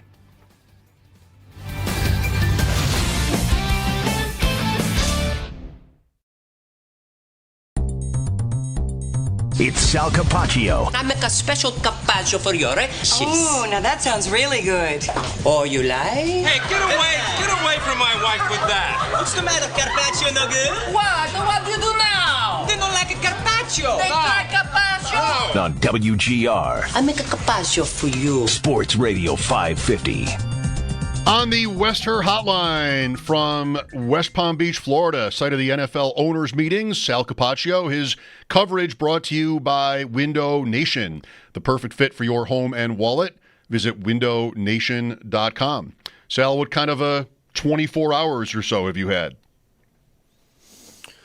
I would say very busy, very, very busy 24 hours.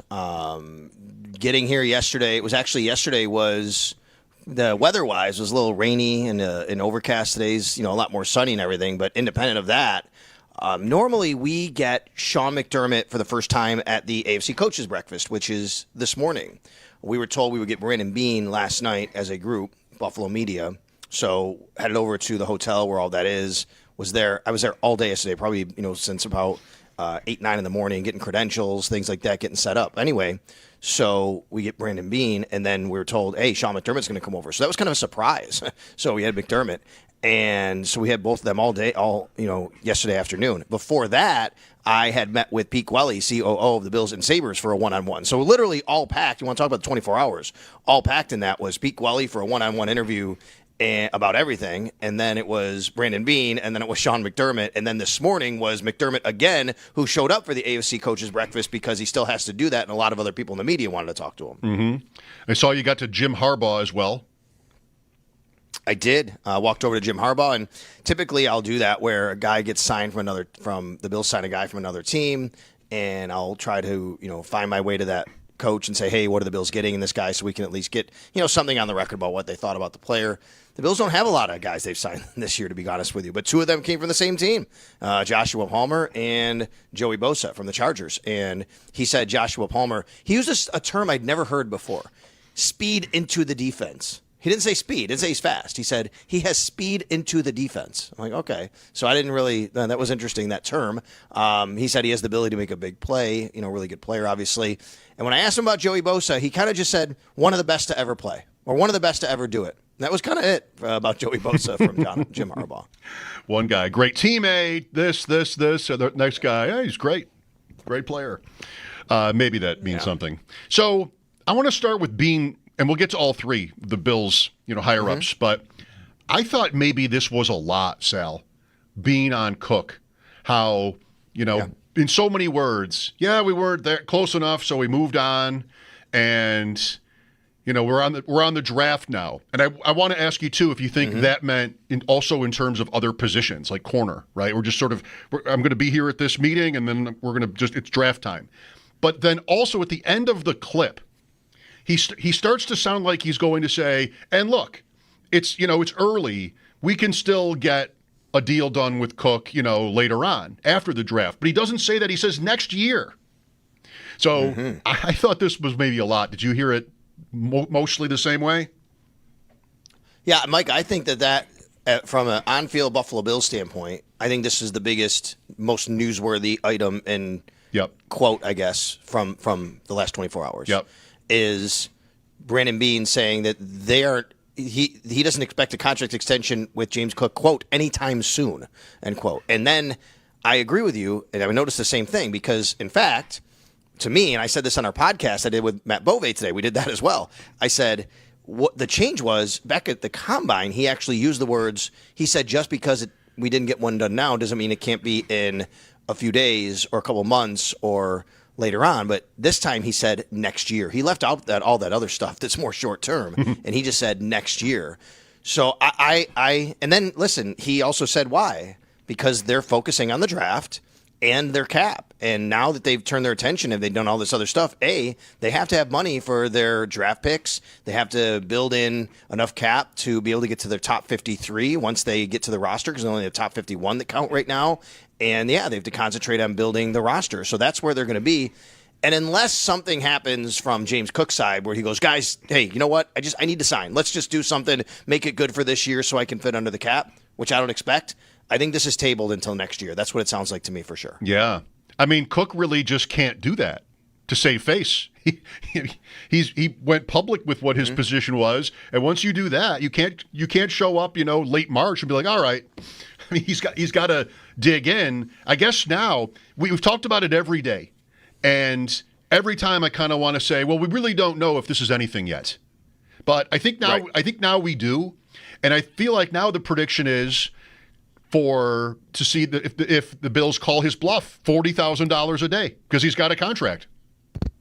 That's right. And I do want to correct myself on something about the $40,000. I'm glad you brought it up because since he's on a rookie contract, those fines could be rescinded at the end of the day. Okay. As long as you're within your rookie contract, if you have a holdout, it is still going to cost you $40,000. But then you could have a contract signed. The team goes, yeah, we're going to take care of it, but it doesn't have to be, right? So it's not like he can't do that. Now, if you're a veteran, you're on your second or third contract, and you start sitting out, you're 5 years or more in the league, let's say, then it is $40,000 and you can't be rescinded. But yes, that is where this could go. I also want to remind everybody, as I say all the time, the Bills still have leverage here because they have the franchise or transition tag. I think, but that's long term. The first part of this is James Cook saying if he's going to show up and he's going to do everything right and he's going to be there. Now we don't know that, but if you get to that point, he does. You play out the year. He has a really good year. The Bills could say, "Look, we want to sign him. We're still not agreeing. So guess what? We'll put the franchise tag on you." Which, by the way, this year was $13 million, which is less than what he's publicly said that he wants. So there are still some mechanisms here for the Bills, but I think short term, you're right. What does it look like with him from now and through August and September? All right, Sal Capacho from the owners' meetings in Florida, Mike Schopp here on WGR. McDermott and the Tush Push. I have to say, I'm not clear on what McDermott's reasons are for wanting a ban here. He brought up injuries before. Today or yesterday, he qualified it with, despite there not being data or something to that effect. And of course, the Bills have run it like crazy. So it's interesting in the first place that he would, vote for a ban. Do you think do you have a better understanding of where he stands on this than I do? I think I do. And I'll try to explain a little bit of all of that, a little bit in context. So the reason why he said, despite not having data, he was specifically asked a question. I believe it was Diana Rossini who came over and said, hey, you've said injuries, but there's no real data that suggests that there's more injuries. So he was kind of following that question up with an answer saying, well, despite there not being data, I feel this way. So I think that's number one. What I find interesting is very interesting what you just said, which is Sean McDermott and his team have a cheat code when it comes to this play, and Josh Allen, and they do it very successfully. Yet he's one of the most outspoken people about not wanting to have this play anymore since, and this has kind of been growing that he's been that person. So I specifically asked him today about that. And he to his credit, I will say, because I think it's noble to be like this. Sean McDermott has two roles here. He's the head coach of the Bills in one role, and his other role is to be a member of the competition committee. And he said, as his role in the competition committee, he thinks it's his job to do what's best for the game. It's not what's best for the Buffalo Bills. Now, that said, I think you have to understand, too, that I think Sean McDermott feels the Bills could still be just fine having Josh Allen sneak it forward. In fact, Mike, I could make the argument, and I don't know if McDermott would, but maybe he's thinking this way. That I believe he could be. I don't know. That if you take the tush push out, the Bills would be even that much better than everybody else at the play because they don't need to do that. Whereas so many other teams need to do that, and it kind of bridges the gap between the Bills and other teams, to be quite honest with you, because of how good they could be. Listen, Tom Brady was like almost 100% on quarterback sneaks. They're not banning the quarterback sneak here, and I think that Sean McDermott, is looking at it maybe from that lens. So, but let's just say on the surface, the injury stuff. Yes, there's no true data right now because I think that, it's only been a couple years, and I don't know how they could quantify that other than with guys missing games. But I will tell you, his quarterback did get hurt in the end of the first half of the AFC Championship game. Josh Allen hurt his wrist, and to the point where we talked to him at the end of the season, he said he had it checked out, but he didn't need surgery or there was nothing more to it. But he got hurt on a play like that, and that's Josh Allen, obviously. I'll also tell you, I listened to Deion Dawkins on with Colin Cowherd last week before I left, actually, and Deion Dawkins was asked, and he said, people don't understand what it does to offensive linemen. He said, if you have D linemen diving at your legs all the time and tangling you up, he said, it's a really tough play. I go back to when Jason Kelsey talked all about all the different issues that he had because of the play and being on the bottom of the pile. And then today there was this word posture that was brought up by McDermott. The posture of the players. And I don't think he's talking about the quarterback necessarily. He could be. I think he's talking about defensive linemen and how they're getting pushed back and they have to go low and then all of a sudden their backs get contorted there. Offensive linemen, how they have to do different things. I also wonder if McDermott wants it partly banned because of what it's doing to the defensive linemen. They don't have the biggest defensive line. They don't structure their team like that. They're more structured to be smaller and athletic, to be quite honest. I think there's a lot here. Okay, well, I guess then my question is answered because until you went long on injury risks, I still wasn't sure where he was coming from because, I can appreciate the fact that his team is good at it, but he would still want it banned. Okay, right, that's his role. But it didn't even seem intuitive to me, Sal, that this is a dangerous play. As opposed to a quarterback sneak where there isn't a shove from behind the quarterback. It doesn't even seem, or didn't, I got to think about it, intuitive that there would be this. Certainly, on any level, I can respect I have no idea what kind of hell it is playing on these lines in the NFL. Just the constant beating that you're taking. But the point here ultimately has to be that this one play is worse for that. To an extent that we need to ban something. That's the bottom line. Yeah, I understand. And I think the quote of him saying, despite the data, has been, getting the rounds today. And someone tweeted me, said that he's getting really hammered on Philly Talk Radio. And I would imagine that's Philly Talk Radio. And, they're the team that's really good at it. And here's this guy that wants to ban it. Heck with him. I get it. I think Sam Monson even tweeting about it today. I think it was Sam saying, what are you talking about? There's no data, and then you want to do it. So I think it puts him in a pretty tough position there publicly, right? No doubt about it. Again, I think from his standpoint, he's looking at, hey, I watch this play. I know what my players go through. I know what it takes to run this play. And while you might not have data that says there's 10 broken ankles that have happened or guys getting their backs hurt, I'm telling you that something bad is going to happen eventually here because we're building up to that point because of how tough it is on everybody. Yeah, okay. Do you think it'll pass, this ban? I don't. No? I don't think so. Okay. No. Tomorrow morning is the final vote, so we'll see where it goes. At this point, I don't, but I do know that there are others besides McDermott who would vote for it. I just don't know if they have enough. Okay. I just want to throw this at you on this topic. A listener just tweeted me to say, I'm not a conspiracy guy, so I'm hesitant to say it, but the tape is out that Allen always goes left. And so let's cancel the play. Anyway, that is the case, though, isn't it? Didn't Tony Romo point that out, that all the sneaks are to the left? Dawkins? Yeah, I think that's where they felt comfortable doing it. Just really was a comfort thing. And obviously they should have done something different in the AFC Championship game. I think McDermott has even said that, if you go back to the final press conference. But they were very successful at it, and they were going left almost the whole time. So, and again, that's It's not just people talk about the center. Well, the center, it's right over the center. The Bills don't do it over the center. They do it over their guard, and they do it over Deion Dawkins. So for Deion to go on radio and say, like, yeah, this is tough on my body, like, I think that opens up your eyes. Yeah. Well, maybe we should try going right once just to see. The right tackle's pretty good, too. We'll see if they get the chance.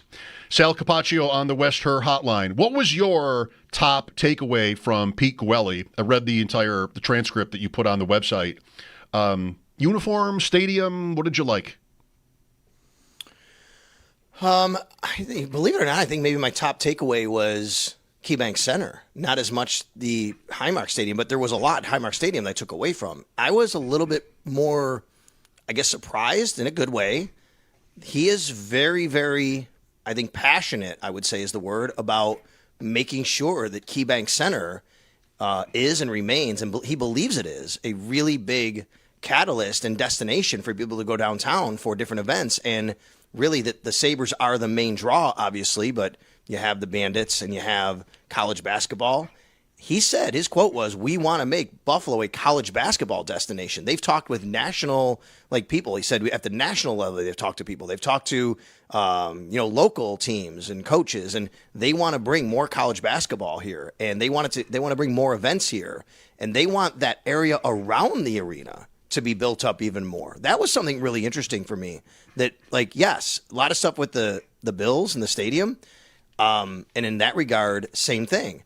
Build up the area around the stadium. In what regard, I don't know, but they do have plans for that to do some of that in some capacity. They do own some of that land already. We'll see if they wind up owning more. And then I think for that stadium, what stuck with me was it's going to open in summer of 26. The Bills don't play in summer of 26. They play in fall of 26. So they're going to want to do something before the Bills because as he said, we don't want to walk in that building cold and just throw a football game out there in the NFL. We need to do an event or two basically to kind of get ready. So I thought that was really interesting. And of course, in that stadium, a draft I think is going to come, Mike, in either 28 or 29. Pete Gwelly basically said he believes 29 is more likely, but don't rule out 28. But they have been in contact, very much contact with the NFL every day about it, pretty much. They're sending people to Green Bay to see how they do it this at the end of this next coming month. And then even a Winter Classic or a Stadium Series game. I said, what are the chances of it happening? He said, excellent. He believes that's going to happen pretty soon after the stadium opens. I want to get back to one or two of those. What do you think about the college basketball idea? This is one we've kicked around for decades. Whether it's local teams or, I don't know, what else is there that's at a neutral site in college basketball? The preseason tournaments. But, this isn't Maui. So is that a thing where you think that could fly? I mean, what would it be? That they would get even the tournament Could draws? you get a regional final? Could you get the third and fourth round? I don't know if you're big enough. I'm not really sure. Thought about that a little bit. It was in New Jersey this past weekend, right? So I don't know. I mean, could you get a regional final? That would be interesting. That's not what they have next year? They have the first two rounds again next year? Yeah, they've never had anything but the first two rounds. Okay, I thought maybe next year was different. Okay. Right, so maybe you could advance on and get something even bigger, a regional final, which would be amazing. That's the Sweet 16 and the Final 8, so obviously that's a really big deal. Well, I like what you just said. Maybe about is there something that you're dealing with, any sort of thing you can do? You can't go. I guess you're not going to get the Final Four. What about women's college basketball? Maybe something like that too, incorporating more of that into the mix. So yeah, I'm not really sure right there, but it's interesting. Again, we think about these kinds of things once in a while, and and I'm not the expert on it, but what would it be? What is the fit there where he thinks maybe that there is potential for, not even a full house, but, a good crowd for a doubleheader or something like that? Would it be UB? Would people do that? I don't know. It seems like this is a really hard one. What, Mike? That's a really good point. I think you're seeing a lot more of these preseason tournaments, round robins, and that could be something where you say you just take a really blue blood team, let's say, right? And you say, you know what? This weekend we're going to pay Kentucky to come here in some capacity, right? Because they pay these teams to go to these other places or whatever they're going to do. We're going to bring Kentucky in to play, UB or Canisius, or even Kentucky against, another team. I'm just using them as an example. Kansas comes to town. Maybe you do one of those where you do have these preseason tournaments around the country, and maybe that's something that they look at. You just have two games between 4 teams. It doesn't have to be a tournament, but you make it a college, basketball preseason or kickoff regular season, but early in the season type of event where you do start to see these things happening now. I appreciate the idea. I have a tough time thinking it might not be a long shot, to be successful, to be considered successful, but we'll see. Mm-hmm. On that stadium point, an event before the season, I hadn't thought about that either, going in cold, as I think he said it, and maybe you just said it. And he mentioned lacrosse as one possibility there, like that. So something other than a Bills game will be the first event. It seems like that's what we learned. And I wonder what that'd be.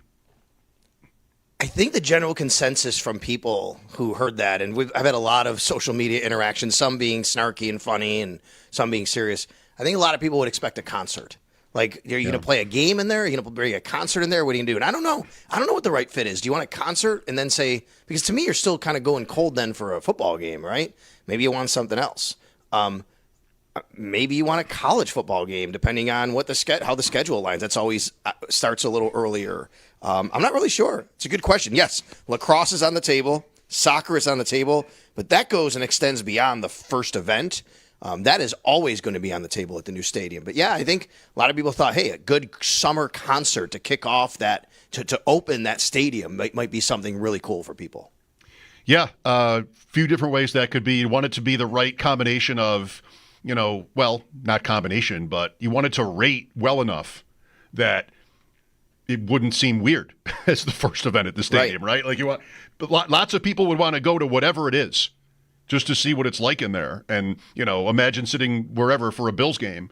So great, but are 50,000 people going to go watch like an MLS game or something like that? I don't know. I don't know what a good number is. It's an interesting question. Matt Rove brought that up to me today too when we were doing the pod. Because we were running through some of the acts. You say, of course, you could go get a Taylor Swift, you're going to automatically sell out, or Garth Brooks. I said, well, I don't think you need to do that for this, though. Like, if you went and say, and I know that, we've used them as examples, but truly, if you got like the Goo Goo Dolls, because it's Buffalo's hometown, and maybe that's why you want to kick it off, maybe they don't necessarily sell at a 60,000-seat stadium. But wouldn't they do it in the very first event at that stadium? I don't think people are going and buying tickets, Mike, just because of the concert or the act or the game. No. I think people are going because they want to be in that stadium for the first event ever to happen there. Right, that's what I'm saying. Like, you'd want to go to whatever it is. But yes, you're right. Yes. You don't want it to be such a trivial event that it'd be like just strange, that'd just be a trivia question for years to come. What was the first thing they ever did in there? It was whatever. It was foosball or something. Foosball. Just as long as we're on with Pete Gwelly, you asked me a couple of things that stood out. I think it's important, though. I think people would want to know where they are on track. So April 4th, which is this coming Friday, which happens to be my birthday, by the way. So I'm going to celebrate it, I think, by heading down and seeing the final piece of steel go in, because that's what's happening. April 4th is scheduled to be the final piece of steel of the stadium, and then from there they'll do everything else other than the actual steel that's being constructed for the building, and that will be a pretty commemorative event that they're going to have coming up on Friday. And then on top of that, he said 70% of the lower bowl is sold. All of the premium seats are sold. He said basically all of the suites. I don't know exactly what that means, but he said basically all of the suites, and he said that they are on track, he believes, pacing-wise, to have the stadium sold out, in a timely manner of what they anticipated. Very good. What's tomorrow? The vote, right? Rules changes, that'll be finalized? Yeah, NFC coaches talk tomorrow. Caught up with Brian Dable today for a little while, though. It was fun. We were talking a lot about Buffalo. He loves the Queen of Heaven Carnival.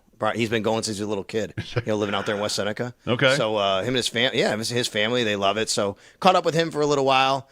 Today, but he'll actually speak, formally to the press tomorrow, and so will the other NFC coaches. That's in the morning, and then after that will be the competition committee meeting and the rules votes. And I would guess normally Tuesday's the day we get Roger Goodell to kind of wrap the thing up. Like, it's basically like now it has happened on a Wednesday with Goodell, but generally Tuesdays when you get Roger Goodell kind of just going through a lot of different stuff, why they did rules, international stuff, just kind of whole potpourri of everything. And then Wednesday is anything or no? Unless it's Roger Goodell, no. Okay. Sometimes there's a few straggling things that have to happen, and then you get Goodell. So you're kind of, but I believe tomorrow should be the last day to wrap that up. All right. I'd like to see Goodell one of these. He has the opportunity on an April Fool's Day to come up with a doozy. Let's have a sense of humor for once, football. Here's an opportunity. You can get away with it. April Fool's Day, just, never inappropriate, but just like, what? Could Goodell pull it off? He's not the one. It can't be him. Dable could pull it off at his table. He tells you, what if Brian Dable said, we don't know if he'll be there, but if he is, we're taking Travis Hunter. And so everybody sort of at the table looks at each other like, really? Like, I said what I said. And, I'm not saying Hunter because it would have to be Hunter. Because if it isn't, and because everybody be talking about it for a month, just like he's telling you who they're taking. And a month goes by and they take someone else. And he's like, it was April Fool's. I would love to try that as a coach. This is my first time ever. I want to be a coach so I could do this. But it's got to be, it's got to line up. It's got to be tomorrow. When the picture came out, I thought about you. You always talk about the picture. I love the picture. I didn't really spend any time with it. Yeah. Well, there was one coach missing. Oh, I'm not prepared to take it on. You can tell me. You just tell me.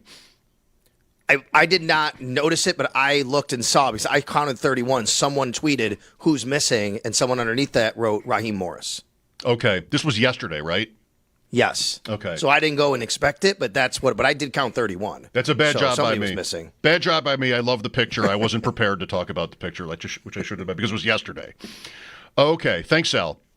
You got it. Once again, Sal's coverage from the NFL owners' meetings in Palm Beach, brought to you by Window Nation, the perfect fit for your home and wallet. Tush push, James Cook.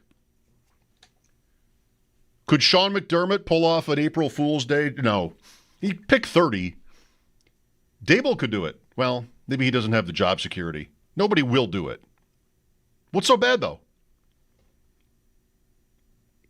Oh, I'm kind of excited about that idea. That will not happen. Oh, and I didn't ask Sal about torpedo bats either. Well, we got into a lot of other things. Lines open for your calls here. Do you want to see the Tush Push banned? Do you understand why some do? Mike Schopp here, Bulldog back tomorrow. This is WGR. Never miss a second of the Extra Point Show. Rewind.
Now, Paddock Chevrolet Sports Headlines.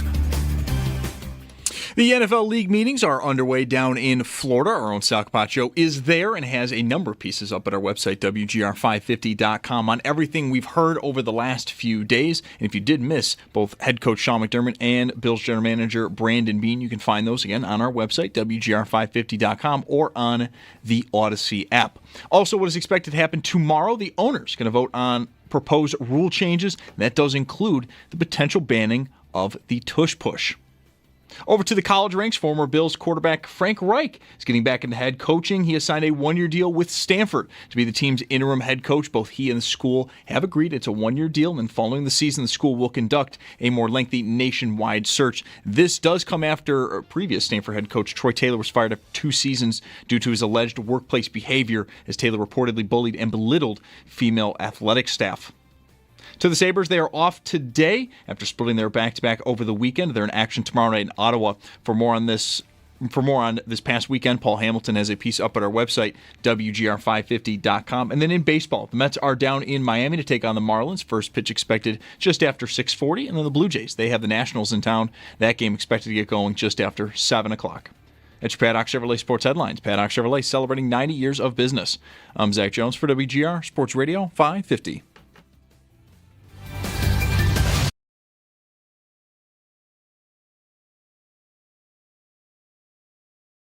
To do? What's the scheme? What's the system? Are they in press all day long? Are they playing off? And you're looking for those opportunities. What do they do best? What do they not? You're trying to evaluate their instincts.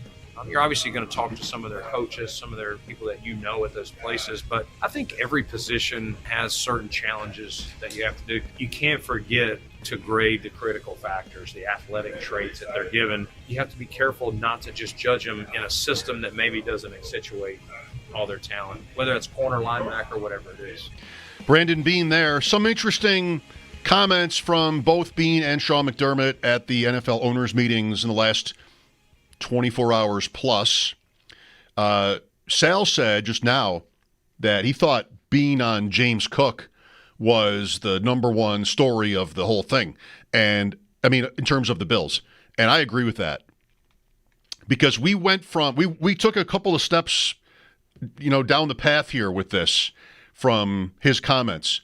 When we last spoke on Friday, we were at, James Cook did the thing with the eyeballs and seems like he wants $15 million a year, but we really don't know what's happening. And lots of Bills players we speculate about at that time, Christian Benford, and then there's a new contract, and they've been very, proficient at getting these deals done kind of, easily, it seems, or early.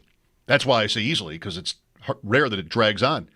So maybe Cook is serious. We'll see. Maybe the Bills will come up with something in the middle and everybody's fine. Today, or yesterday, whenever it was, with Beane, he said how when we knew, this is not a direct quote, when we knew that this wasn't happening, we moved on to other guys. And so nothing's happening anytime soon.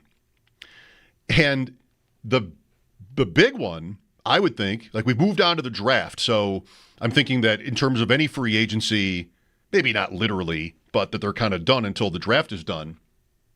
You don't want to be that staunch, though, by the way, because other teams are still working, and who knows? You could decide we need a corner 1 year at this. The Bills do sign these guys kind of as insurance, depending on how the draft goes. But, he did say this about, in terms of a conversation or a point about Cook, that we're on to the draft now. But the big one is when he said, and this, you knew this was coming, but it ended differently. Because in a soundbite, Beane is really smooth. And in this soundbite, he says first how much he loves them, right? Because they always kind of do that. And then he said, but yeah, we've taken a break from it. We're on to the draft now. But then he's going to come back with another smiley face. But again, we love them or whatever it is. And in this case, this is kind of like a subconscious thing, but it kind of does go like this usually. If somebody's kind of smooth when they're taking these questions, you come back with another positive. You started with the positive, kind of the platitudes. Then you got into, we're not that close, guys. But, hey, by the way, and here it comes. remember, we can get a deal. We have time here. We can get a deal done with Cook next year. And the next year, kind of hit me. Because he's going to say later on, after the draft, we've got a long time here before the season. No, he doesn't say that. He was not thinking in terms of getting something with Cook done after the draft. Because, whatever you want to say there would be the least alarmist. You want it to be the thing that would not have have people sort of walking away going, what just happened? What did he really say? You want to avoid that. So instead, though, of Bean saying we can get this done later on in the spring, he says next year. So it's this, I think. Cook has a contract. They're not close on a deal, and they're going to call his bluff. You want $15 million a year? You're not going to get it. Whenever the mandatory stuff comes around, we'll see you here, right? And Sal corrected a point that he'd made on Friday when we talked about the possibility of a holdout. And today he said it's $40,000 a day for any player, but if you are on your rookie deal, the team can waive it, the fines, when it's over. And I would think that would be something maybe, no, I want to say I think that might make a holdout more likely because you can get that money back in negotiations. So you try it. It is still getting ahead of ourselves, but it's way less ahead of where we would have been last week talking about this because Bean said what he said. Really interesting. Didn't have to. Right? Didn't have to say next year. Could have just said next month. But he wasn't thinking that. He wasn't thinking next month. He's like, yeah, I think we're done. I think I could shorten the whole Bean thing into that. I think we're done with this for now. We're done. You're gonna play on this contract unless you change your demands, and then maybe we can compromise. So we'll see. But to me, that's newsy. McDermott on the tush push makes a little more sense. Sal elaborated on injury risk. We took some calls earlier from people talking about line play and different things that did bring up. It's not just an injury to Allen that could happen, but just there are physical risks to that play. I just think, like I said to Sal, the judgment then on this in terms of injuries should come down to how much more dangerous the tush push is than a regular quarterback sneak. And I don't know. I have a hard time thinking it's a lot more, especially with really no known injuries on that play. I mean, I can certainly appreciate linemen talking about how tough it is at the bottom of that pile and everything. I don't doubt that. And I think that would probably be true on any quarterback sneak or maybe any running play. I can't imagine the toll it takes physically. But is the tush push that much worse for that? I guess that's been hard to measure because McDermott himself, citing injury risks, isn't able to tell you how many people it is, how many players it is. I said at the combine when he brought that up, odd for him to cite, injuries without knowing. Because it's not like he should have necessarily a breakdown for people asking him questions, but he would have just been in the meeting where they would have bandied about all the different theories and ideas about banning the play. And he wouldn't have just had fresh in his mind how many injuries or just some sort of figure that would tell you, well, this is why we need to do it. And instead, he didn't have that at all. And today, he kind of said, well, we don't have data, but I still think it, which a little bit took me back to his first year coaching the Bills when it was certain comments came off to me yeah, he doesn't really want the data. Because it's not going to support his priors. It's not going to confirm what he already thinks. That's people for you, not just him. That's kind of maybe what we all can be guilty of. Oh, I don't want to see that because you're going to prove me wrong. Don't tell me that. Don't tell me you shouldn't punt even from your own 20-yard line on 4th and 1. Don't tell me that because you're going to prove me wrong.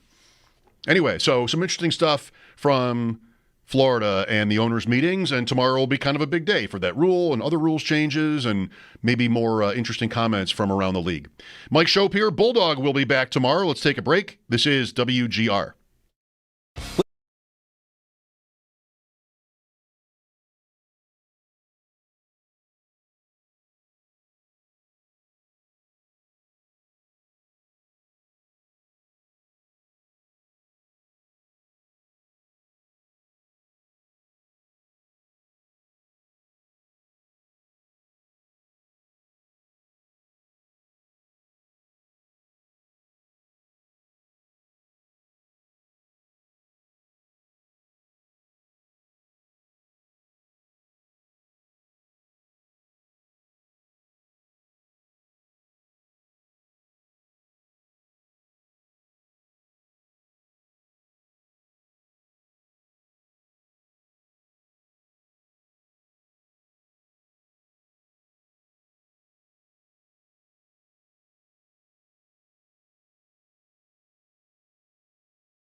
Barnwell coming out with an annual mock draft consisting entirely of trades.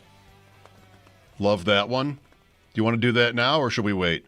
I did want to say one other thing that I think is kind of funny. There is a baseball team called the Charleston River Dogs. I mean, River Dogs is probably like the third or fourth most common baseball team name, it seems like. There's probably a lot of River Dogs. But they made what they call an important announcement. And here it is. Dear River Dogs, it's that annoying capital letter in the middle of the word of the name when there's no space. Dear River Dogs fans, we wanted to take a moment to update you on an important change regarding our popular Dollar Beer Night promotion. Wait a minute. Dollar Beer Night. Still a thing in professional sports. Due to ongoing inflation and increased costs across the board, we are making the decision to adjust the price of beer on Dollar Beer Nights from $1 to $5. Later on, we believe the $5 beer night will still offer great value. Thank you for your understanding. You know when $5 beer night isn't cool? When it was $1 beer night yesterday. That's when it's maybe not so cool. Is that even good? I know the price of beer at sports. Like, it probably is less than they would normally charge, right? Or can you get a $5 beer at a ball game anywhere? It's been a while since I've looked. So it's probably like a little of a break, but I don't know. Not even like $4 beer night or $3, right from 1 to 5. Anything like this can make me think of the Sabres when they came out of the, I think it would have been the canceled season. Is it that long ago? Or another lockout? But like the Penguins had some kind of great promotion, and the Lightning gave all their season ticket holders like jerseys, and the Sabres, there might have been like a hand towel or something, but they lowered concession prices for at least the beginning of the season, maybe just the first game, and pop was $4.25. And this has never left me about the Sabres. They had to have that quarter. It couldn't just have been a $4 soda. They had to have that quarter. When is $5 beer night not cool? When it was $1 beer night. Bulldog should be back tomorrow. You think he knows? I'm not sure when he was traveling today, if it was today, but you think he knows that Rafael Devers of his Red Sox has started the season 0 for 19 with 15 strikeouts? I mean, the Red Sox thing is kind of waned for him, but Bulldog or no Bulldog, 0 for 19 with 15 Ks for Devers. Devers was banged up a little bit in the spring, and he also might have been a little crabby about when they signed Bregman, maybe having to move. But physically, like, he hasn't been able to play the field. He was DH today. I don't know if he's played the field at all. But 0 for 19 with 15 Ks, that is rough, needless to say. I watched some of that game. They had the bird bath. We talked about the bird bath in Baltimore, where when the Orioles score a run, they just spray the fans with water. You have to want that. Ryan Fowler from the Draft Network joined me. Interesting, good take on Keon Coleman. And then, of course, prospects, some names for you, Bills fans, for this year's draft. I'll have that for you next. This is Mike Schopp on WGR. Caller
The NFL League meetings are underway down in Florida. Our own Sal Capacho is on location. It has a number of pieces up at our website, WGR550.com, on everything we've heard over the last few days. And then maybe the most important thing on the docket for this week is the owners. They are going to be voting on proposed rule changes tomorrow, and that does include the potential banning of the Tush push.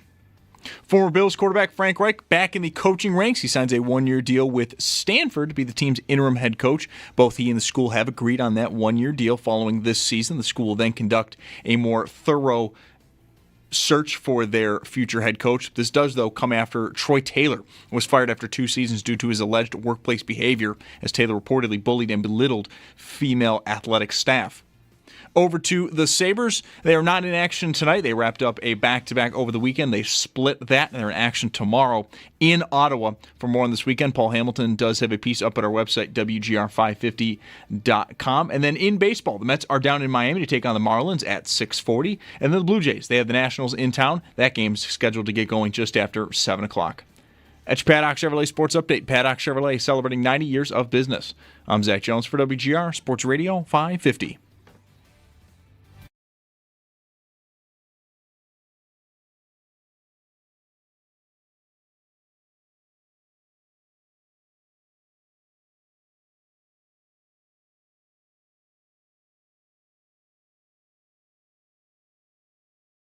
What he came to Buffalo for. It's Mike Schopp. You literally told E.J. Manuel to his face that he sucked. And the Bulldog. I was proud of you because I feel like that's what you're there for. It's Mike Schopp and the Bulldog. I know. I couldn't, though.